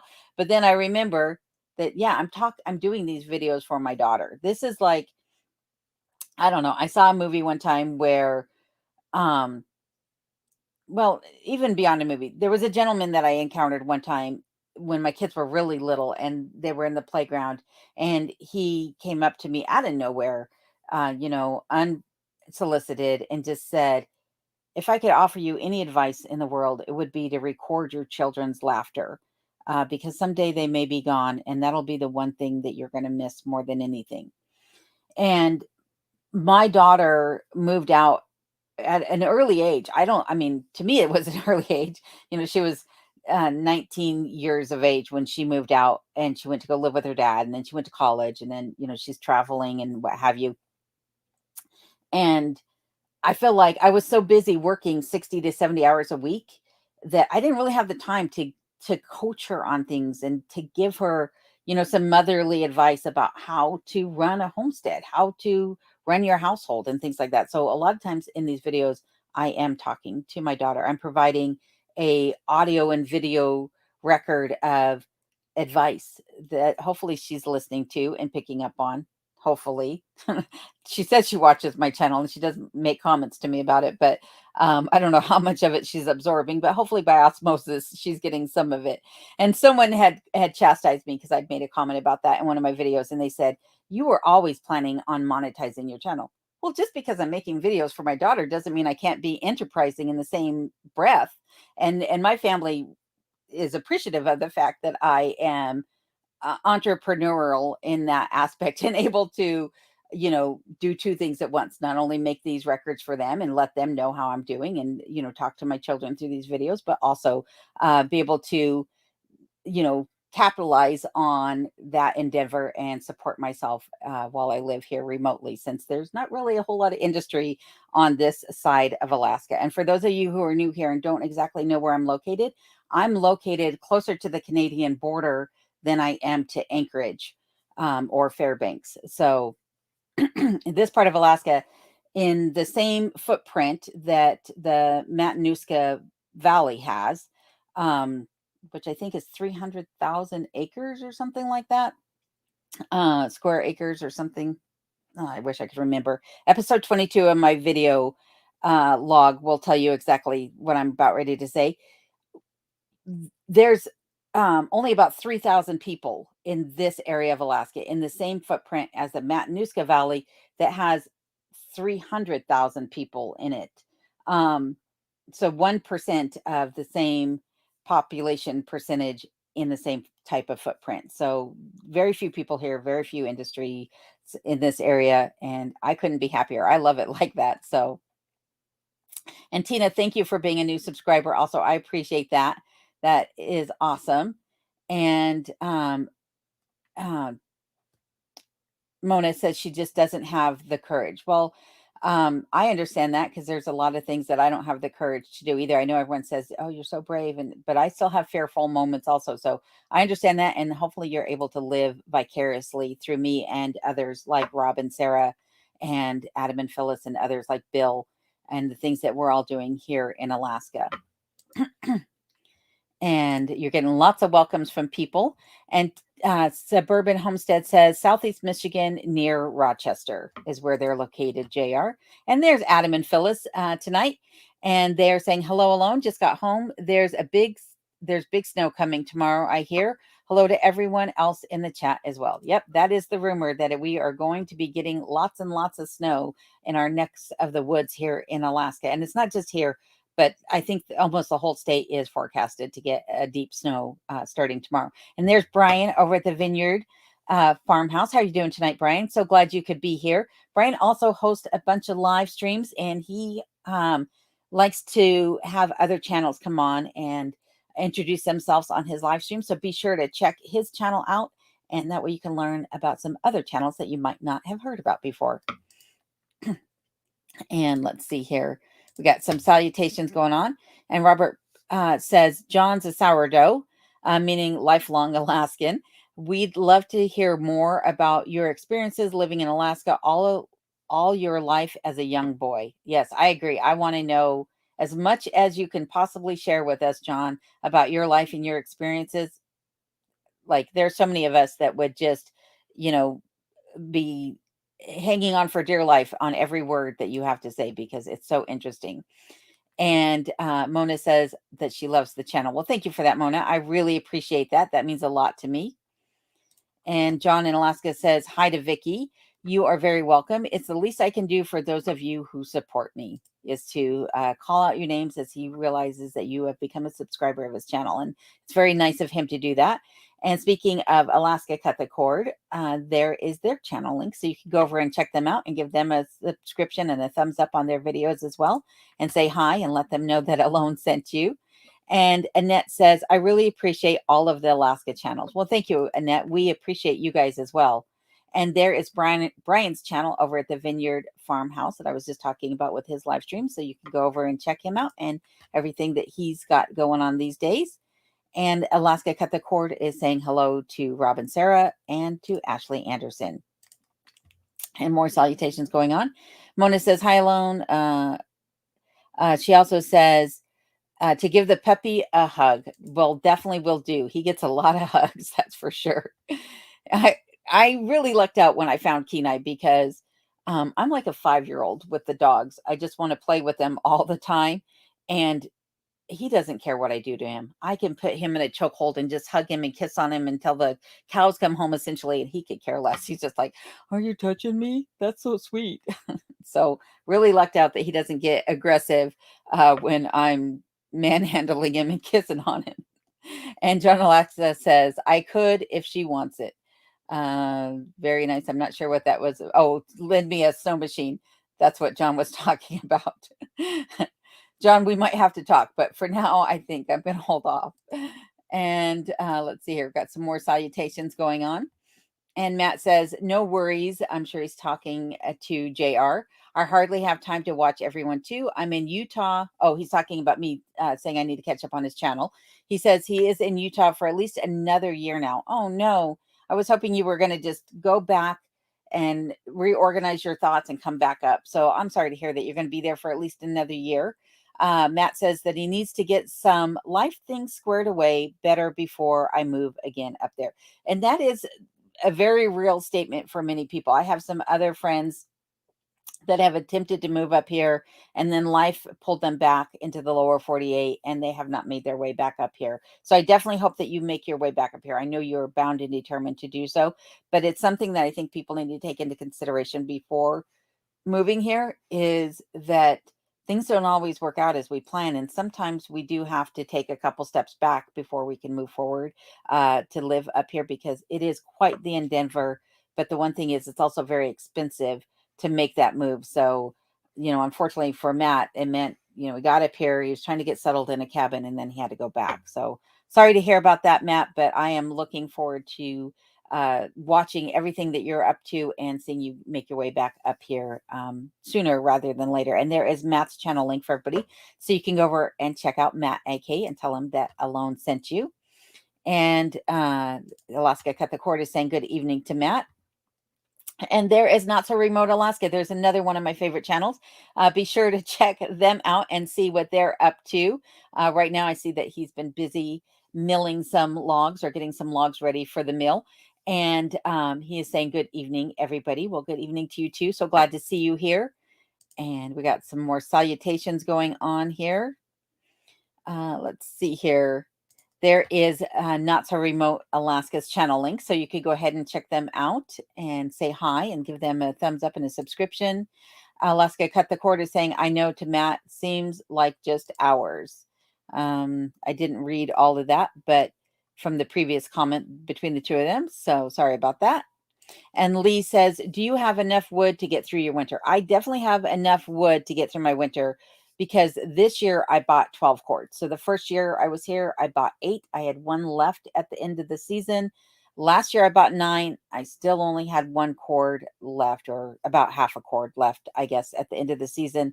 So I burnt through more wood last year, but insulation changed in the cabin from the first year to the last because of new roof, taking the insulation out of the cellar, putting in a new window and a new door. But this year I bought 12 cords.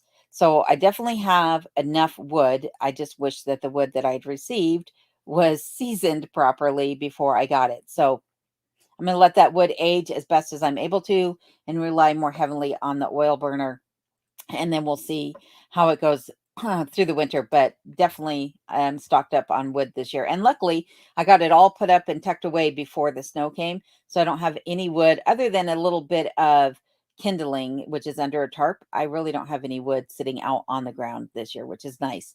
And there is Rebecca Touched by Yarns channel, so be sure to check her out. And again, like I said, give them a thumbs up, a subscription, and tell them that I sent you to her.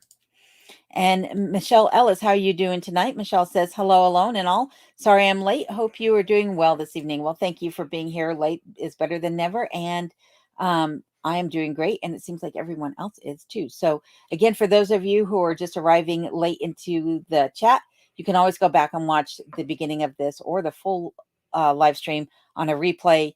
And trust me, if you put it on double speed when you watch it on the replay, it's really fun. I think watching videos on double speed is hilarious in some aspects, especially when they've already fast forwarded it themselves. But it does make the live stream go by faster too. So just word for, or yeah, food for thought, if that's how the saying goes. And Ed over at Mount Mariner is saying that it's a blizzard warning in Valdez right now, calling for 28 inches and 45-mile-per-hour wind. Woo! Glad I had no plans to go to Valdez this week. That's quite the storm you got coming on. And I assume that you are actually out at work right now. So for those of you who don't know about Ed, Ed actually is a shipmaster for a ship. I always forget exactly what your ship does, some type of cleanup.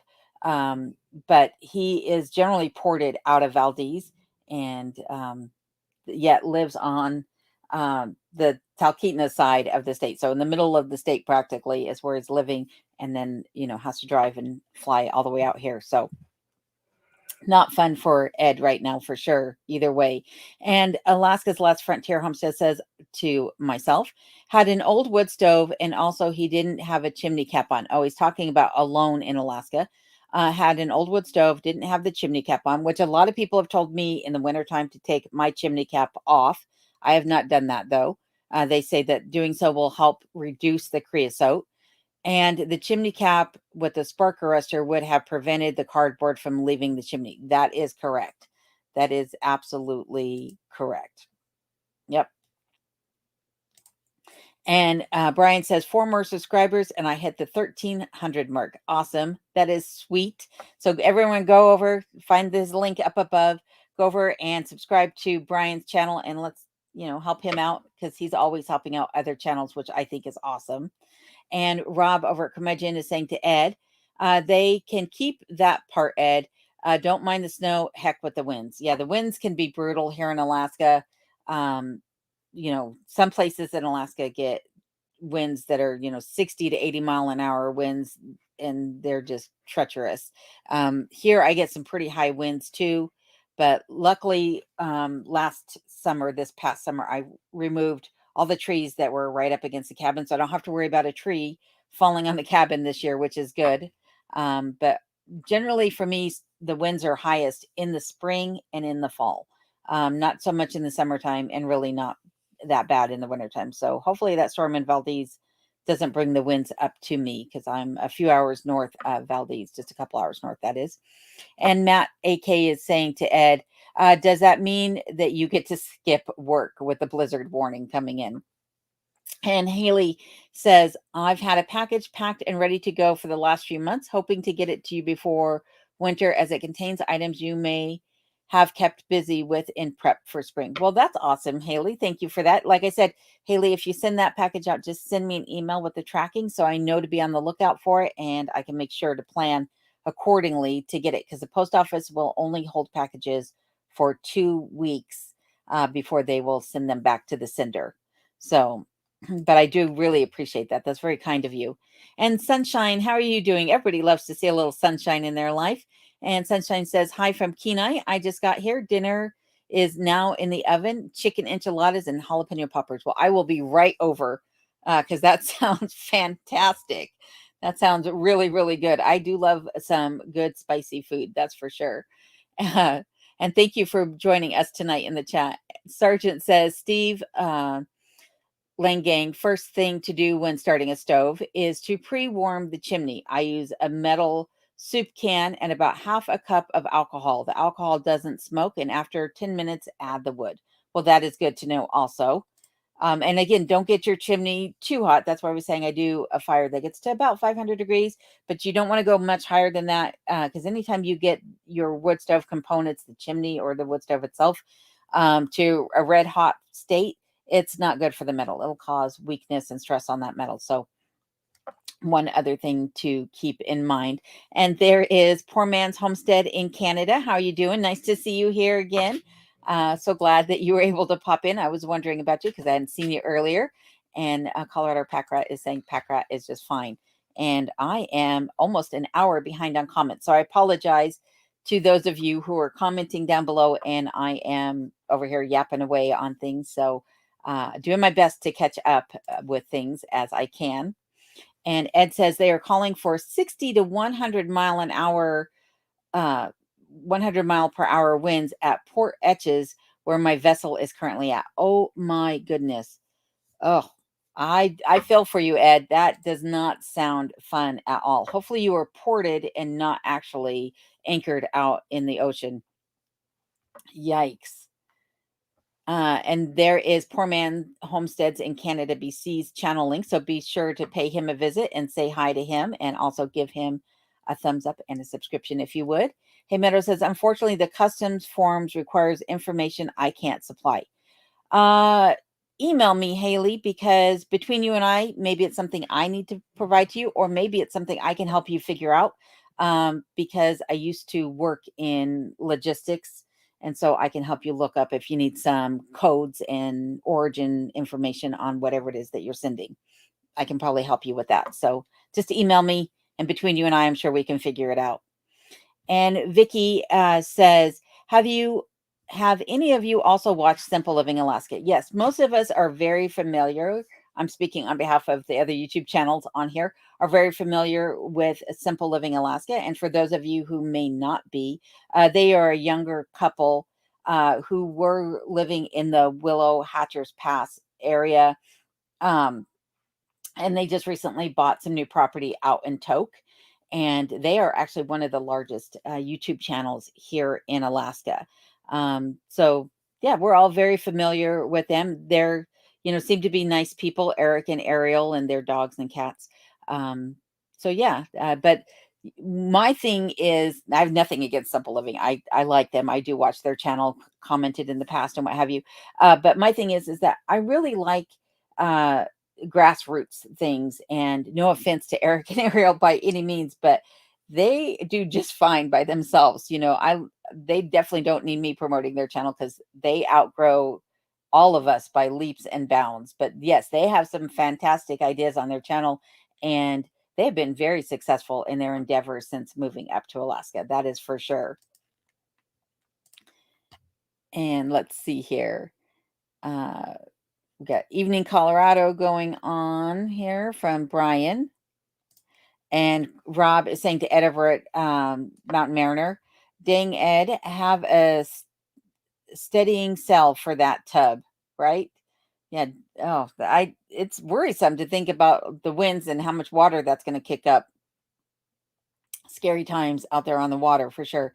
And JR is saying to Vicky, all the time on my watch list for Simple Living Alaska.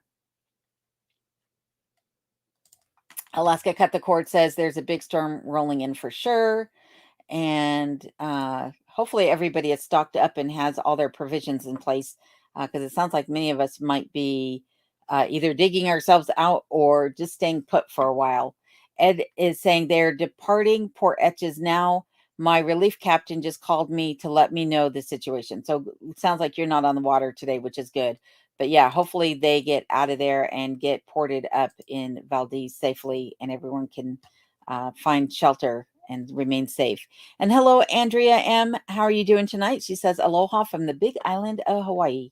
Well, thank you for being here, and I hope you're doing well. And I am so happy to see you in the chat tonight. And the 49th state says hi from Anchorage. How are you doing tonight? So good to see you again. Your channel name always catches me off guard until I read it.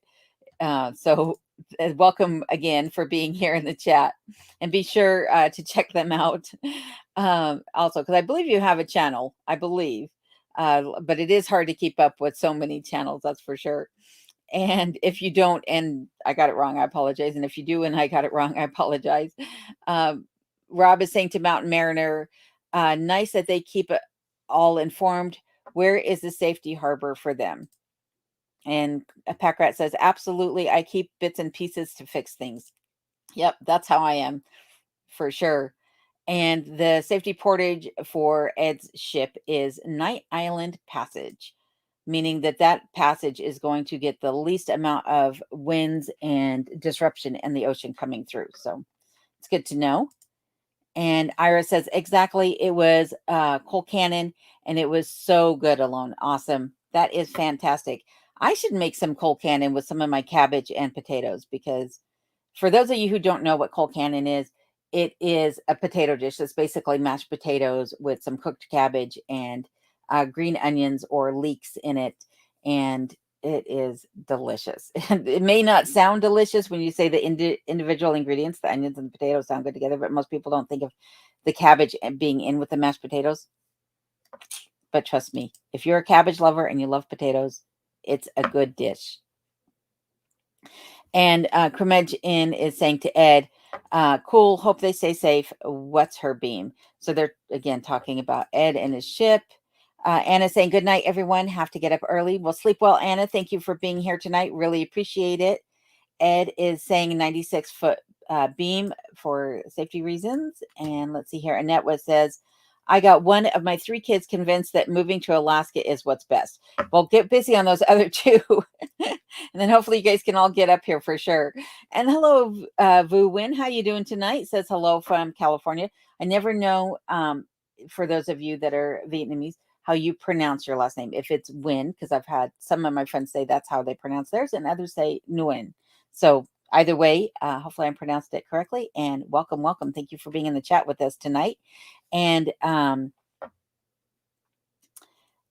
going to skip over all this conversation between Ed and Rob because it's getting a little technical for me, and I'm sure that probably for most of you as well. Andrea says, hi, Alone. I am the queen of finding mechanical solutions on YouTube. I can't read an instruction manual, though. Oh, my goodness. That is funny. Yeah, some of us are visual learners more than anything. So if I can see it and I can, see a diagram or actually see how it's working, I can figure it out. But sometimes reading, I'm like, wait, what did that say?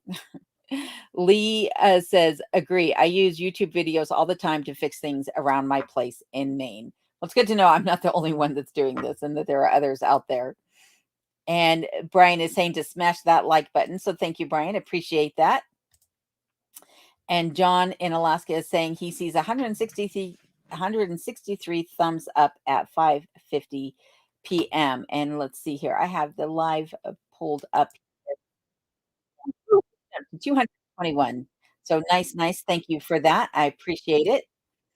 And Poor Man's Homestead says, used to like hanging around equipment, especially logging equipment, because it keeps the wolves away. Oh, that's interesting. It's funny because once moose season hit, the moose skedaddled. I have not seen. I had a mama moose and a baby that were hanging out here pretty much all summer long. And other people in the community have told me, oh, yeah, they were hanging out in my yard, or I saw them just recently. So I know they're still around, but they're not coming through my property, and I've not seen anything else. So very interesting. Jared, I think you scared off the large wildlife when you were out firing that 45-7. Probably. I was laughing about, the kickback on that because I didn't have my stance uh, properly. I didn't have my feet properly planted like I should have, wasn't leaning into it the way I should have. And then I watched my daughter shooting my AR, and she shot that thing beautifully. She didn't even flinch. I'm like, granted, the kick's not quite the same, but I was like so proud of her. She did really well because that was her first time actually firing a gun was that weekend. So uh Ed over at Mount Mariner is saying that his vessel is bigger than all of Main Street in Talkeetna. Oh my goodness, that's a huge ship. Alaska Cut the Cord says, nice call to Brian over at the Vineyard Farmhouse on the thumbs up. Thank you for that. Appreciate it. And Ginger Walker, how are you doing tonight? Ginger says, hi, Alone. Have you ever experienced earthquakes? And if yes, tell us about it. So I've only experienced one earthquake here, and it was so minute, so minute. So beside me, I have two monitors because I used to work from home. You can't see my monitors, but the two monitors were rocking back and forth and just the corners were clicking against each other. As soon as it started, I got Kenai and myself up to exit this room. And as soon as we got in the threshold of the door, the earthquake stopped. I mean, it was that minor. And honestly, I don't think this area of Alaska that I live in gets that many earthquakes. There are some earthquakes. There's typically earthquakes that happen in about 20 to 25 miles from where I'm at as the crow flies, almost on a daily basis. Those earthquakes happen. But where I live, there really hasn't been any earthquakes of any significance, since earthquakes have been recorded here in Alaska in the early starting in the early 1900s. One difference too about earthquakes here as opposed to say like earthquakes in California, the faults in California are moving like this. They move up and down beside each other. Here, the faults, the plates slide over the top of each other. So when we get a quake, it's not quite as jolting as the ones that are going like this. Our are sliding as opposed to up and down. So that makes a big difference. But luckily, knock on wood, I've not had a major earthquake here. And again, skipping over some Rob and Ed's conversation. And Suburban Homestead says, hi, or in Michigan, we have two peninsulas separated by a long suspension bridge. Those who live south of the bridge are known as trolls because they live under the bridge. Oh my goodness, that is hilarious. Hey, Weed Eater, how you doing tonight? Weed Eater says, greets all, nice to see you Alone and all. Well, good to see you too. And I hope you are doing well. It's always good to see you here. Let's see here. We got more salutations going on. Somewhere in Nevada says watching in Las Vegas. Las Vegas. Well, thank you for being here. Appreciate that. And glad to see you in the chat. And let's see here. We got more and more um salutations going on. And we got Rushing Wind Mountain. How are you doing tonight, Rushing Wind? They say hello, everyone. I do apologize for being so late. No worries whatsoever. I completely understand. It's sometimes hard to get to all of these. Especially when you have some the night before and then this night and then the next night. It's hard to keep up with everybody's, and we all have lives going on too, so no worries. Ed says to says, "Just don't listen to me and you'll be all right." Yeah, Ed keeps me on my toes because I'm always like, "I don't know what you're talking about." But he likes to play word tricks because he knows that I struggle sometimes with the English language, which is sad to say, but it's true. JR says, snowed in at San Antonio, January 1975. Wow. January 1975 was the last snow they got in San Antonio. That's that's a long time ago. The 49th state said, remember they had those power outages when it snowed in Texas. Yes. And that's why I was saying the ice storms too, because the ice will take the power out down there as well. I know I have family in Oklahoma near the Texas border, and they're constantly getting ice storms, which I would rather live with snow than ice on any day for sure. And Weed Eater is saying hi to Rushing Wind Mountain and Tammy Perryman. How are you doing tonight, Tammy? Tammy says power windows are awesome. All else can go. Actually, the power windows in my vehicle are one of my banes of my existence in wintertime because the electronics don't really work very well here when it's cold outside. And, you know, windows freeze, whether you have electronic or manual windows, but the motor freezes up as well. And so if you're trying to open the window, you might get the window down, but then you might not get the window back up, or if it goes up incrementally. And if you're driving while you're trying to close the window after the dog popped his head out the window, it's, kind of a pain. So, the electronics are the bane of my existence, not just the windows, but the electronics, just don't work very well here.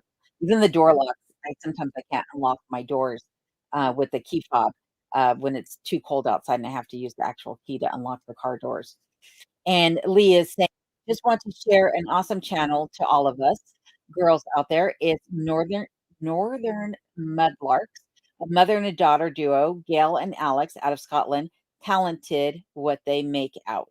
Yes, I have watched their channel, and they are quite the interesting little duo. And if you don't know what mudlarking is, it is, they going and finding treasures in the riverbank or on the beaches essentially, and finding old finds, old metal coins, pots, pans, glasses, whatever that they find. But the other thing is like they have to get a permit in order to take their finds, uh, because it's such a popular thing to do for sure. So, but yes, that is a great channel. They are a very fun duo to watch. And thank you for passing that along, Lee. Much appreciated. Rob says, regarding, being isolated here in Alaska, we love the isolation of being up at our place. Yeah, I think, again, if you move to Alaska, that's one of the things, that most people are looking at is, um, that you might be, snowed in at your place, or you're not gonna be going out to get dinner or pizza or, going out to the bar unless you live in one of the larger, more populated areas. So you have to be comfortable with staying put for sure. And the 49th state said, "You seem like an introvert to me." I am absolutely an introvert, which, some people are like, "But you're showing your whole life online and you're doing these live streams and everything." Yeah, I can definitely converse with people. I can definitely, you know, uh, I don't have a problem showing my life, but when the cameras shut off, when the live stream ends, it's like, okay, I'm glad to just be in the solitude, the quiet of my cabin, and not really have all the, hustle and bustle of the city around me and what have you. It's kind of like I get to be an extrovert on my timeline. That's how I look at it. So, but I would say I'm more of an introvert than an extrovert for sure. So, good notice there. And let's see here. We got some more salutations going on. There's a big difference between being alone and being lonely. It helps when you are your own best friend. That is true. Or your own form of entertainment. Because, like I said, I crack myself up all the time. I'm constantly making myself laugh. Sometimes to the point where I almost can't stop laughing because I think I'm so ridiculous. Uh, Packrat says that she also watches them, Alaska Simple Living, that is. So very nice. Steve says, took and toboggan. Took and toboggan. Is that what I need? Is a toboggan? Probably. Uh, Curmudgeon says she needs to bring out Dewey. Yes. Yeah, Dewey. So if you're new to my channel, and you haven't watched all of my previous videos, there is a host of other characters on my channel that are uh, living up here inside of my head, sometimes make an appearance on screen. And one of them happens to be my favorite contractor, Dewey. Might, occasionally pop in here and there. There's Sasquatch.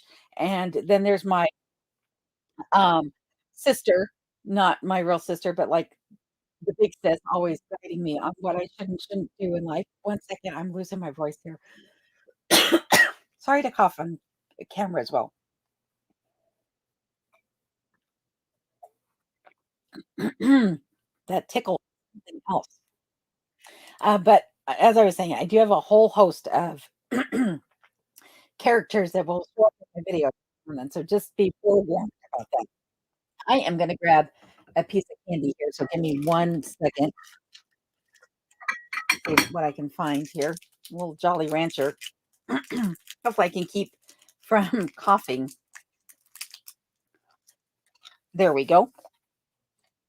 And hopefully it doesn't mess up the way I'm talking.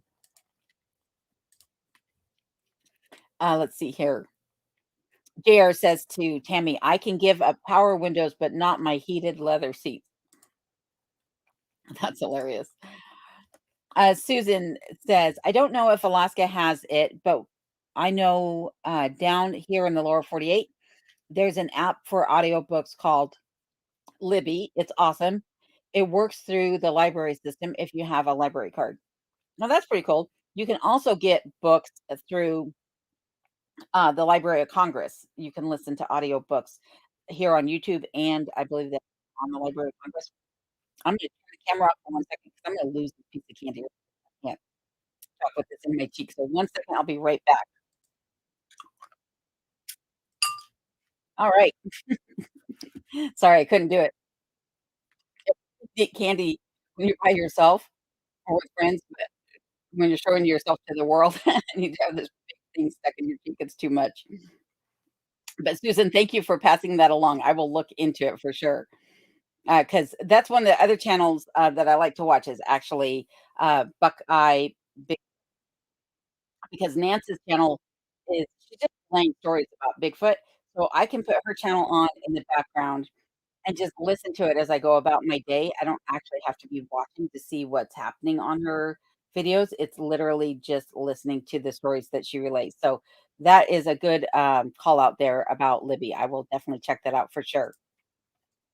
And Fuzzy says, "It's like being married. If you get a good partner, life is great, but with others, sometimes you're better off being alone than stuck with the wrong person." I agree with that completely. Absolutely. Um, you know, you gotta be happy with who you are first before you can even make others happy too. That's one thing I've learned. And to 49 says, "Well, Haynes and Valdez can get snow higher than your house." This is true.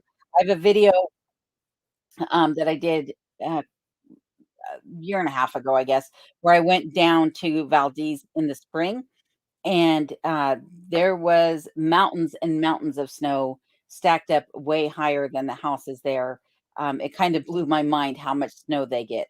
And in fact, Valdez it has the most snowfall in all of Alaska on average. Um, I think they get something like 800 or 900 inches of snowfall annually. So that's a lot. And PJ's said, or sorry, P&J says, we had our first snowfall November 1st, then temps went back up into the 50s, heading into the 30s tonight here in New York State. Winter is almost here. Well, it's like I said, it is taking its time for sure. It sounds like in most places.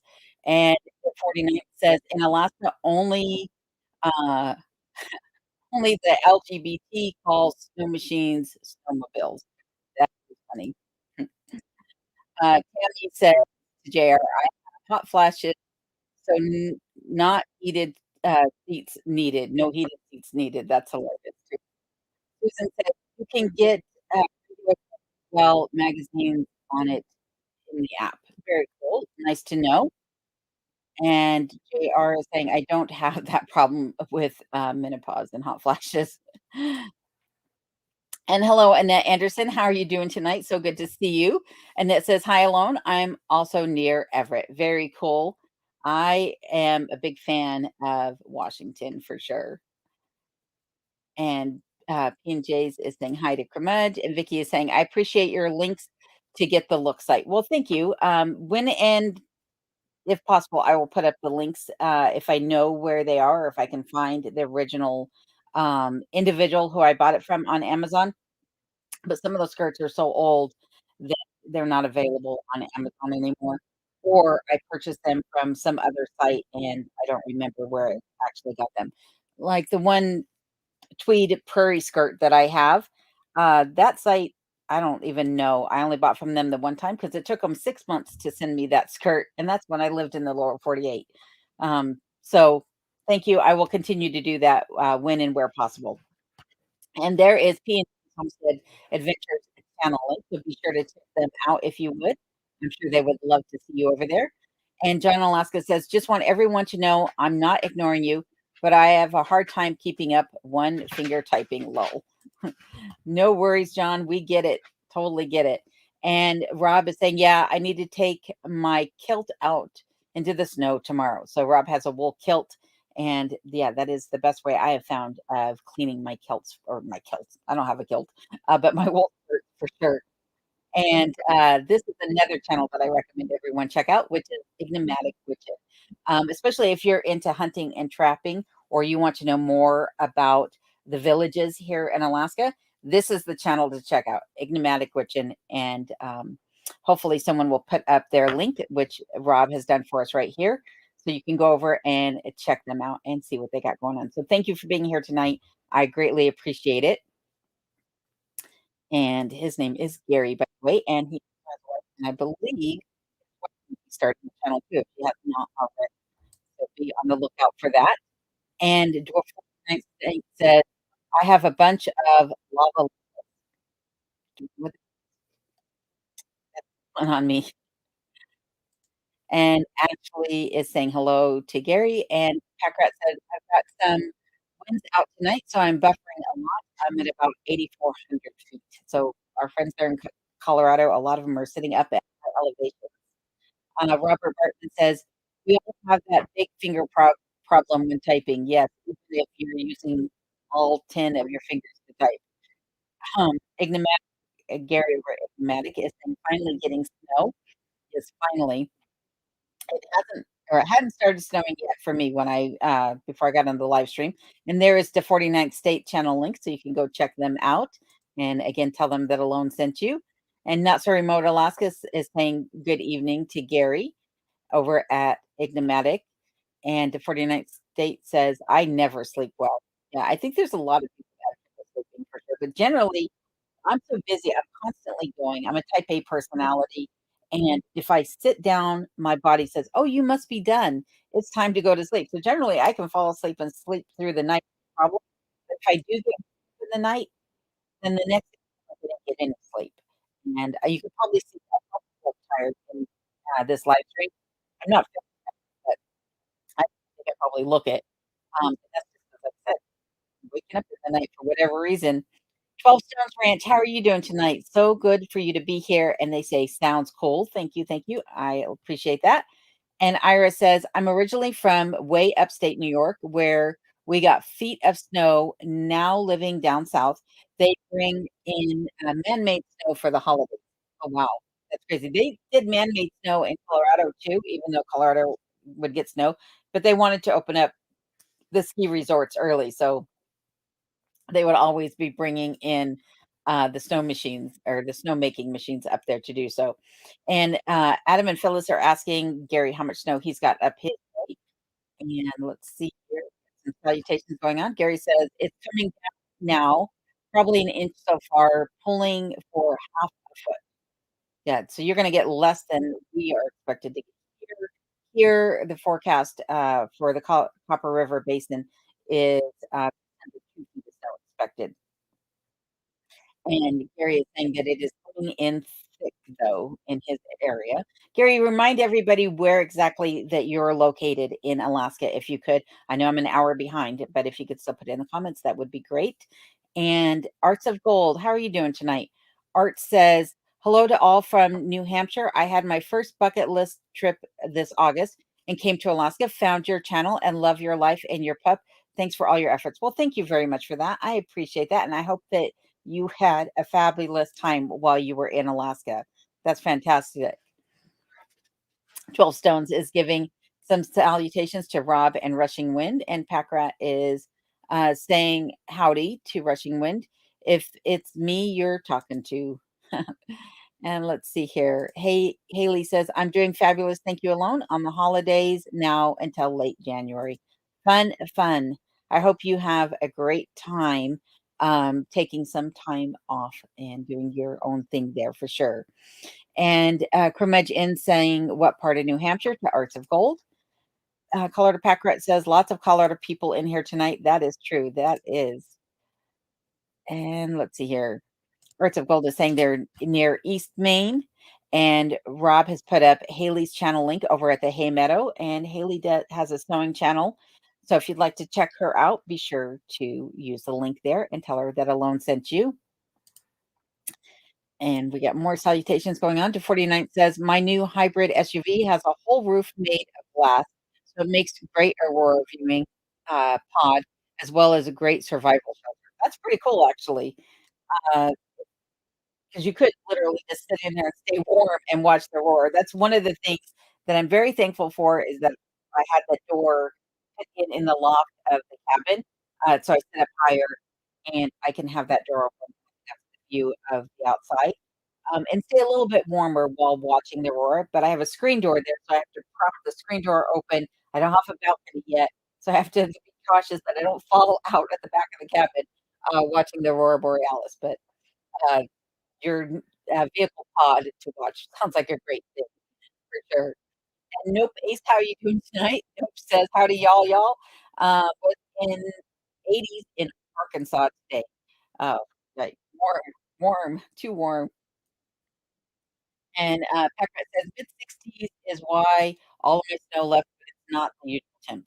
Yeah, that's what I kind of figured. Not so remote says, "Hey, Bill, how was the chocolate milk?" Like conversation there, not so sure I know what all is going on there. And there is Synthetic Witchen's wife right there, and she says hello to y'all. So hello, hello. So glad you can be here. Nice to see you here. And Rushing Wind Mountain says hello to not so remote Alaska. Let's see here. The 49 says, "I cut a large garbage bag and tape it around the fireplace so all the black crap can get out, and it works." That works when, I'm cleaning it from the top, but if I'm cleaning it from inside, I'm not exactly sure how I would do that without just going like this and it just going everywhere in the cabin. I still have things to learn. Let's just put it that way for sure. Peggy Lynn says, "That is too bad. Simple Living Alaska used a trash bag, trap or taped to the pipe and put his sweeper handle through a little hole to clean his from the inside. Maybe you can get it apart. You might be able to do the same." So if I had a tea clean out, then yeah, I could probably do that. But I don't. I just have the straight shoot. I don't have any additional clean outs. So hello, Rushing Wind from Not So Remote. And the 49th state is saying the logs they pin in are actually called creosote logs. Thank you. That's what I thought. And here's my friend Diana. Diana and Dan's Minnesota Farm. She says, "Hi, ladies. So good to see you again." I'm hoping, Diana, that by the fact that you changed your channel name to an actual that sounds like channel name, that you'll be starting a channel that we can all follow along at your new adventures in your new homestead in Minnesota. So Diana just sold her home in Colorado and is moving to Minnesota, and I'm so excited for her. Wishing her all the best with everything that comes her way. And I'm so curious on, uh, everything she'll share with me going forward about how things are setting up for her there, so very, very excited for her. Comment in says, "That is how we our put out our chimney fryer a bit back." Good to know. And, Poor Man says, "I have put many chimney fires out by putting a glass of water inside your wood stove, creates steam goes up the chimney, puts it out one time so bad I had to sprinkle the top of the chimney." So I did have a small chimney fire here when I first arrived in Alaska, it was like, I don't know, December or January. I had cleaned up the chimney before winter started, but I wasn't really burning hot fires at that time because I didn't really understand the temperatures at which I should be doing fires, and so I was just doing, a slow, low burn the entire day and night, got a lot of creosote in there, and when the chimney fire started, I only had 2 small logs in the firebox. So luckily, I was able to take those out quickly. Um, I could have tamped it down, but I think it was probably already tamped down at that point. But I took those 2 small logs out, extinguished them outside, and climbed up on the roof, and I put snow down the chimney because, I didn't know what else to do. The fire wasn't in the firebox, but I could hear it crackling up above, so I just put some snow in there and took care of it. But chimney fires are actually really, really scary for sure. And, Cranky Aunt Linda says, "So how did the electric bug zapper tennis racket work, or how did I like it? Did you hold up to the Alaska mosquitoes?" So, Cranky Aunt Linda sent me a what looks like a tennis racket. I don't think I have one sitting in here. It looks like a tennis racket, but it's an electric bug zapper, and you just swing it through the air and zap the mosquito. Worked out fantastic. In fact, I bought 2 more. I had some other ones, but they weren't the Black& Decker ones like what you had sent me, so I bought 2 more of the Black& Decker ones. They were fantastic, and I recommend anybody who's got a problem with mosquitoes or fly bugs. The little tiny gnats and no-see-ums it will get if you just swing it through the air with a reckless abandon, you're gonna get them, and it will help keep the population down for sure. So they worked out great. Thank you for sending those. And Diana says, "I'll put up a snow pole when we get to Minnesota in a couple of weeks." Awesome, awesome. Definitely keep us all posted on how much snow you get up your way. And Enigmatic Witchin says, "I put up our snow pole about an hour ago." Good timing, right before the storm started. That's awesome. JR says, "I think Ed will have to put the snow pole on the top of his outhouse. I bet he will get 12 to 15 feet accumulation." Yeah, his outhouse gets buried. He has to put down to the outhouse for sure. And Scott's Life, how are you doing tonight? Thank you for being here. Scott says, "Hello, everybody. I miss my time living in Alaska for the 10 years I spent up there. No longer a Chicago." And that would be what I am. That is somebody who has who recently moved to Alaska and has not necessarily uh, gotten their sea legs, so to speak. So have a lot of things still to learn about Alaska. That would be what the Chapo would be a greenhorn essentially. Uh, and Diana's saying, "We may be living with a wood stove until we get a boiler put in. I'm ready." You've been an inspiration, my friend. So you are welcome, and I hope that everything goes wonderfully for you there in your new health in Minnesota. And you might find that you like the wood stove better than the boiler. Boilers are nice too, but I'll tell you what, the wood stove is a comfortable heat for sure. The 49th state says everybody gets depressed in the winters here. Well, I have yet to get depressed. I pray that I don't. Um, I pray that I keep my spirits up and that I keep taking my vitamin D and I do just fine. But I feel for those that do suffer from depression for sure. Donna says, "Along down here, those logs are called Duralogs." Thank you. That is the actual brand name that I was trying to think of. Thank you, Donna. I appreciate that. Duralogs for creosote removal. And Rob has put up the channel link for the snow poles, so you can see their video about snow poles that he put up. Be sure to check that out. It's actually kind of funny how much height that Rob and Sarah have on their snow pole. Mine doesn't go that tall, so we'll see. If Ed put one up, it would have to be probably the biggest snow pole, like a military flagpole. And Scott's Life is saying, "Love your channel, by the way." So thank you for that. I really appreciate that, Scott. That means a lot to me. Lee says, "We get the northern lights here in Maine on occasion, and they're beautiful." Yes, absolutely beautiful. Um, they are a sight to be seen for sure, and they look way different in person than what you would expect. Donna Heaton says, "Is that uh, packet called Red Devil that you put in your fire to burn the buildup out of your pipe?" It is. Um, my mind just went blank. So I will show it, Donna, not in this week's video because that video is already uploaded, just needs to be released. But in next week's video, I'll talk about the creosote packets that I put in because my brain has just gone boom on what the brand name is that I use, but it's not Red Devil. Yeah, Rutland's creosote destroyer or something like that. You can find it on Amazon, and they're just little 2 inch by like 3.5 inch packets that you just throw in. So it's Rutland's, that's who it is. Robert Bartman says, "At what time of the month is it best to video the aurora? A new moon? My wife and I will be in Alaska starting in February." So February is supposedly one of the better times of the year to see the aurora borealis. Ed's video that he put out today, he was showing the aurora borealis even though he had a full sky full of clouds rolling through, the aurora was rolling through and highlighting his surroundings. even though the clouds were out, but generally, if you have clear skies, that definitely helps for sure, and it's best on a moonless night, so you don't really want a full moon, but if you have a moon that's waning, to the point of almost being gone or one that's waning, meaning it's just coming in like a new moon, is gonna be better than a full moon for sure. The darker the night, sky, the easier it is to see the aurora borealis, and then, like I said, for me, about 3 or 4 o'clock in the morning is when they tend to be the most active, but they can start, as soon as it starts to get a little bit dark outside, you can sometimes see them even as early as 5 or 6 o'clock in the evening, so it just depends. But, there are a couple websites that you can use to track the aurora borealis, um, and I will I'll put a link up in also next week's video of the one that I like the best, but I know there are probably others out there.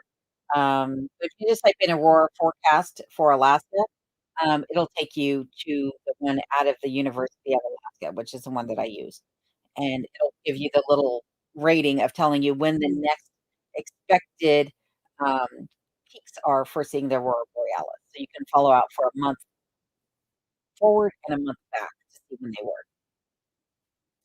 And let's see here, uh, uh, Ira just said, "My mom just said to tell you what a pretty lady you are." Well, thank you, Ira. Tell Lorraine I appreciate that, and like I said earlier, I hope she is doing well, and that you are as well. And Mountain Mariner says, "Yes, please look it up. Roofing Boots, very unfortunate name if the buyer is a middle-aged woman." Oh my goodness. Well, thank you, Ed, for telling me the name, Cougar Paws Boots. I will, definitely look them up because I just saw that the other day, the magnetic roofers boots, and I was like, "That's what I need for sure." And thank you, Alaskan Sourdough, for becoming a channel member. I really appreciate that. I will, if you'll leave me a comment on this video on or any video, I'll send you uh, and some information regarding my channel membership and some perks that you can look for in the member section. So thank you, thank you. I greatly appreciate you becoming a channel member. And Koi Lake, how are you doing tonight? Koi says, "Thank you for your honesty and your insight. You are welcome. I am nothing but wanting to help others." So I really appreciate that comment, and I appreciate you being here also. And let's see here.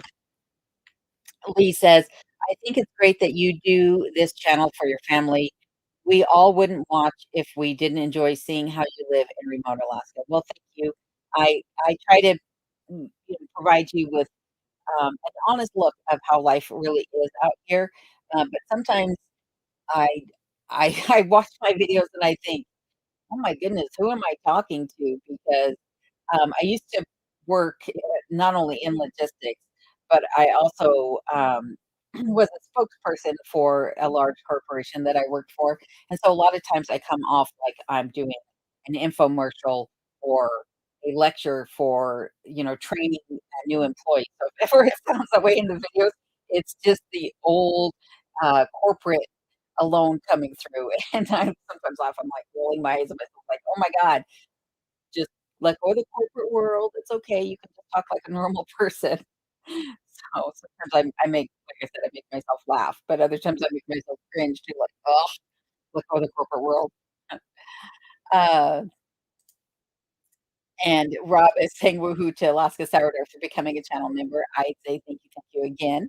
And to 49 State says, "Where are you at, Chicken Glen Allen?" So I am in the Copper River Basin near Glen Allen, but not in Glen Allen proper. So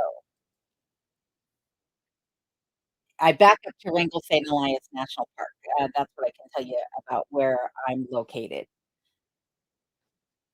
And if you're not familiar with Wrangell St. Elias National Park, because there's actually a lot of people in Alaska that don't even know about that national park. It happens to be the largest national park um, in America at over 15 million acres of uninhabited land.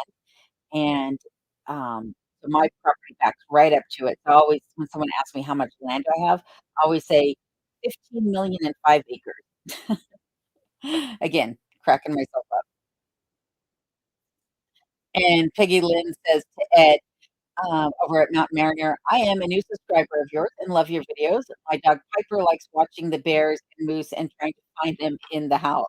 That's hilarious. I've tried to get Kenai to watch the screen on videos and stuff. He won't do it. He could care less. He's like, I don't know what's going on. Uh, Philanthrop Chick says, "I love your videos. Watching you work through the challenges helps me remember to not give up and push through those big challenges. Thank you alone.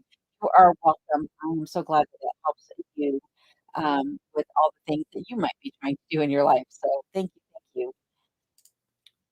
And Vicky says to John in Alaska, alone sent me to your channel. Well, thank you for going over there, Vicky. Appreciate that. And there is Peggy Lynn Designs channel link. So sure to go and check out Peggy if you would. And we got some salutations going on here. And Rushing Wind Mountain says, had I seen your channel and the other Alaskan channels before moving, I would definitely had gone for Alaska. Well, yeah, uh, that's good to know. I hope you like where you're at nonetheless. But I think that's part of the reason why we do this too, is so that people see the beauty that Alaska really has to offer for sure. And Ed is saying to Peggy Lynn Designs, thanks for watching my channel. Glad you enjoy it. And let's see here. John in Alaska says, I just heard the weather report. A major storm calling for snow and rain Wednesday, Thursday, and Friday. Oh my goodness. First, it was just supposed to be from like 3 o'clock tomorrow morning through, I don't know, sometime Thursday morning, but now into Friday too. Oh my goodness. Good thing that I like in my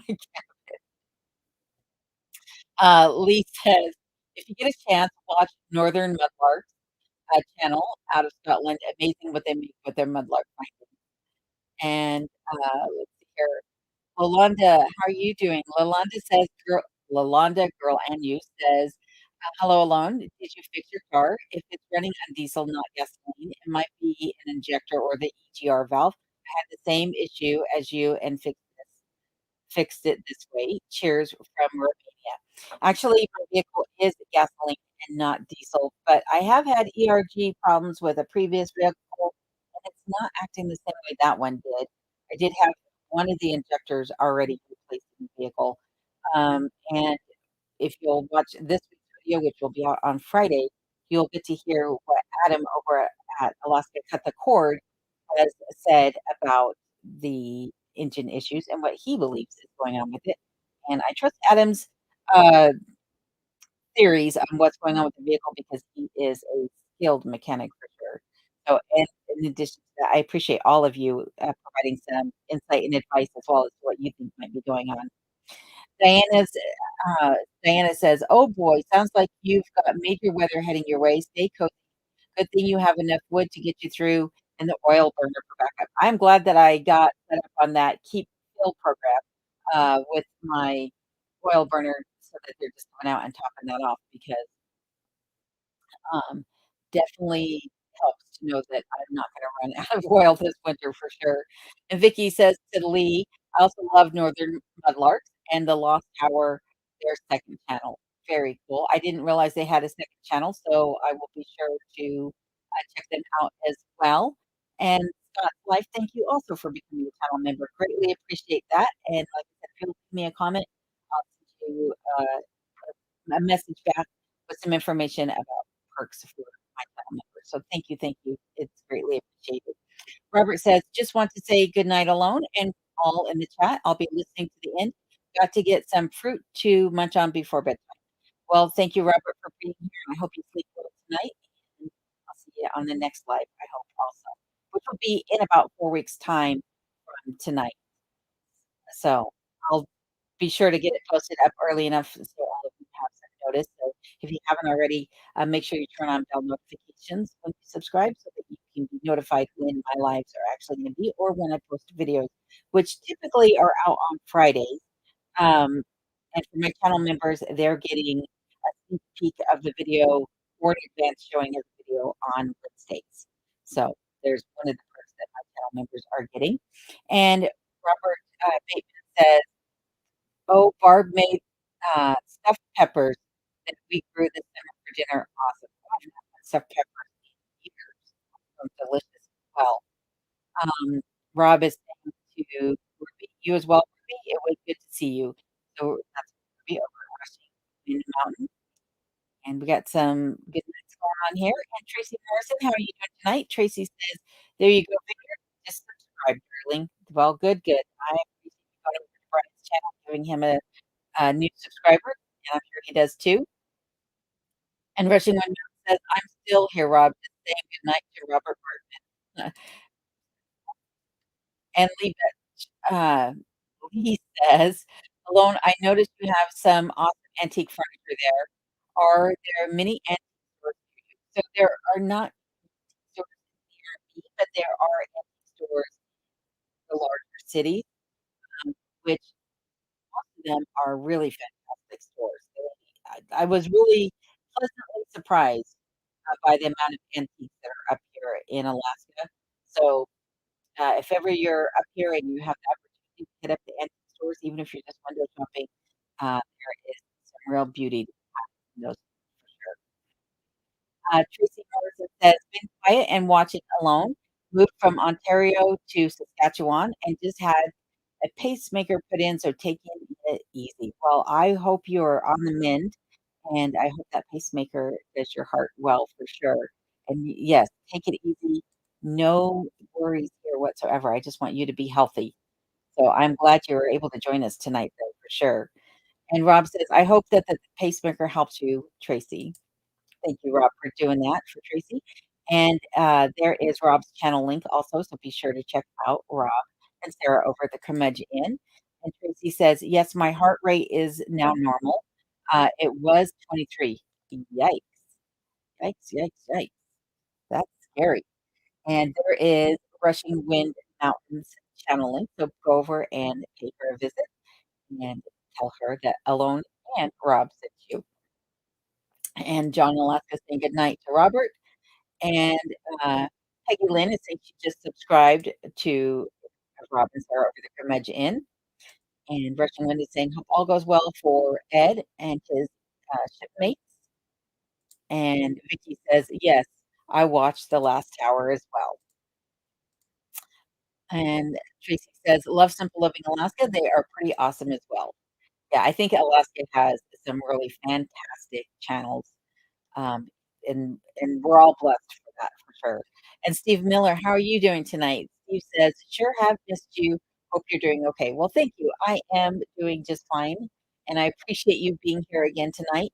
And like I said, I will be doing another live in about 4 weeks also from now. So, and Dee Stu, how are you tonight? Good to see you as well. He says, "Hello, Alone. Thank you for your wonderful channel and sharing some of your life with us. I so admire you." Well, thank you, Dee. I greatly appreciate that. Ira says, "It is impressive the tight-knit YouTube community in Alaska, how you all look out for each other. It seems that you are close in geography, uh, but probably not." Yeah, not really. We're pretty well scattered throughout the state, it seems. There are some that are closer to others, those that are in Hilton and Chase and Willow are a little bit closer. But, there's some that are up in Barrow and Nome and, then myself out here on this side of the state. So by, you know, watching those of us here at the state, you get a good idea of what Alaska really is about for sure. And Bill over at Alaska's Last Frontier Homestead, who has his homestead up in Petersburg, says, "As far as I know, Simple Living Alaska is the second largest channel." Oh, that's right. Thanks for correcting me. Outdoor Boys is the largest with 4.71 million subs in Alaska. Yep. And Outdoor Boys, uh, one of the things about their channel is that they not only show things going on in Alaska and their adventures here in Alaska, and they are quite adventuresome, by the way. I don't remember the gentleman's name on that channel and his, small boys that he has with him in most of his videos, but they also have, some property down in Lower 48 that they film on as well. So they are a divided channel between the 2, but they are quite an interesting, uh, channel to watch for sure. And then, as you said, Simple Living Alaska is the second largest channel. And JR is saying Simple Living has 748,000 subscribers with 434 videos. And I think they've been on there now for, I think, 6 or 7 years, they've been, on YouTube.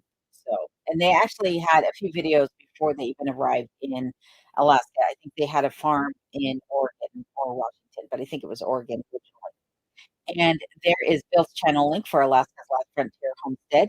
So be sure to check out Bill and tell him that Alone and Rob over at Crimmage and sent you. And let's see here. I'm going to just quickly go through some of these.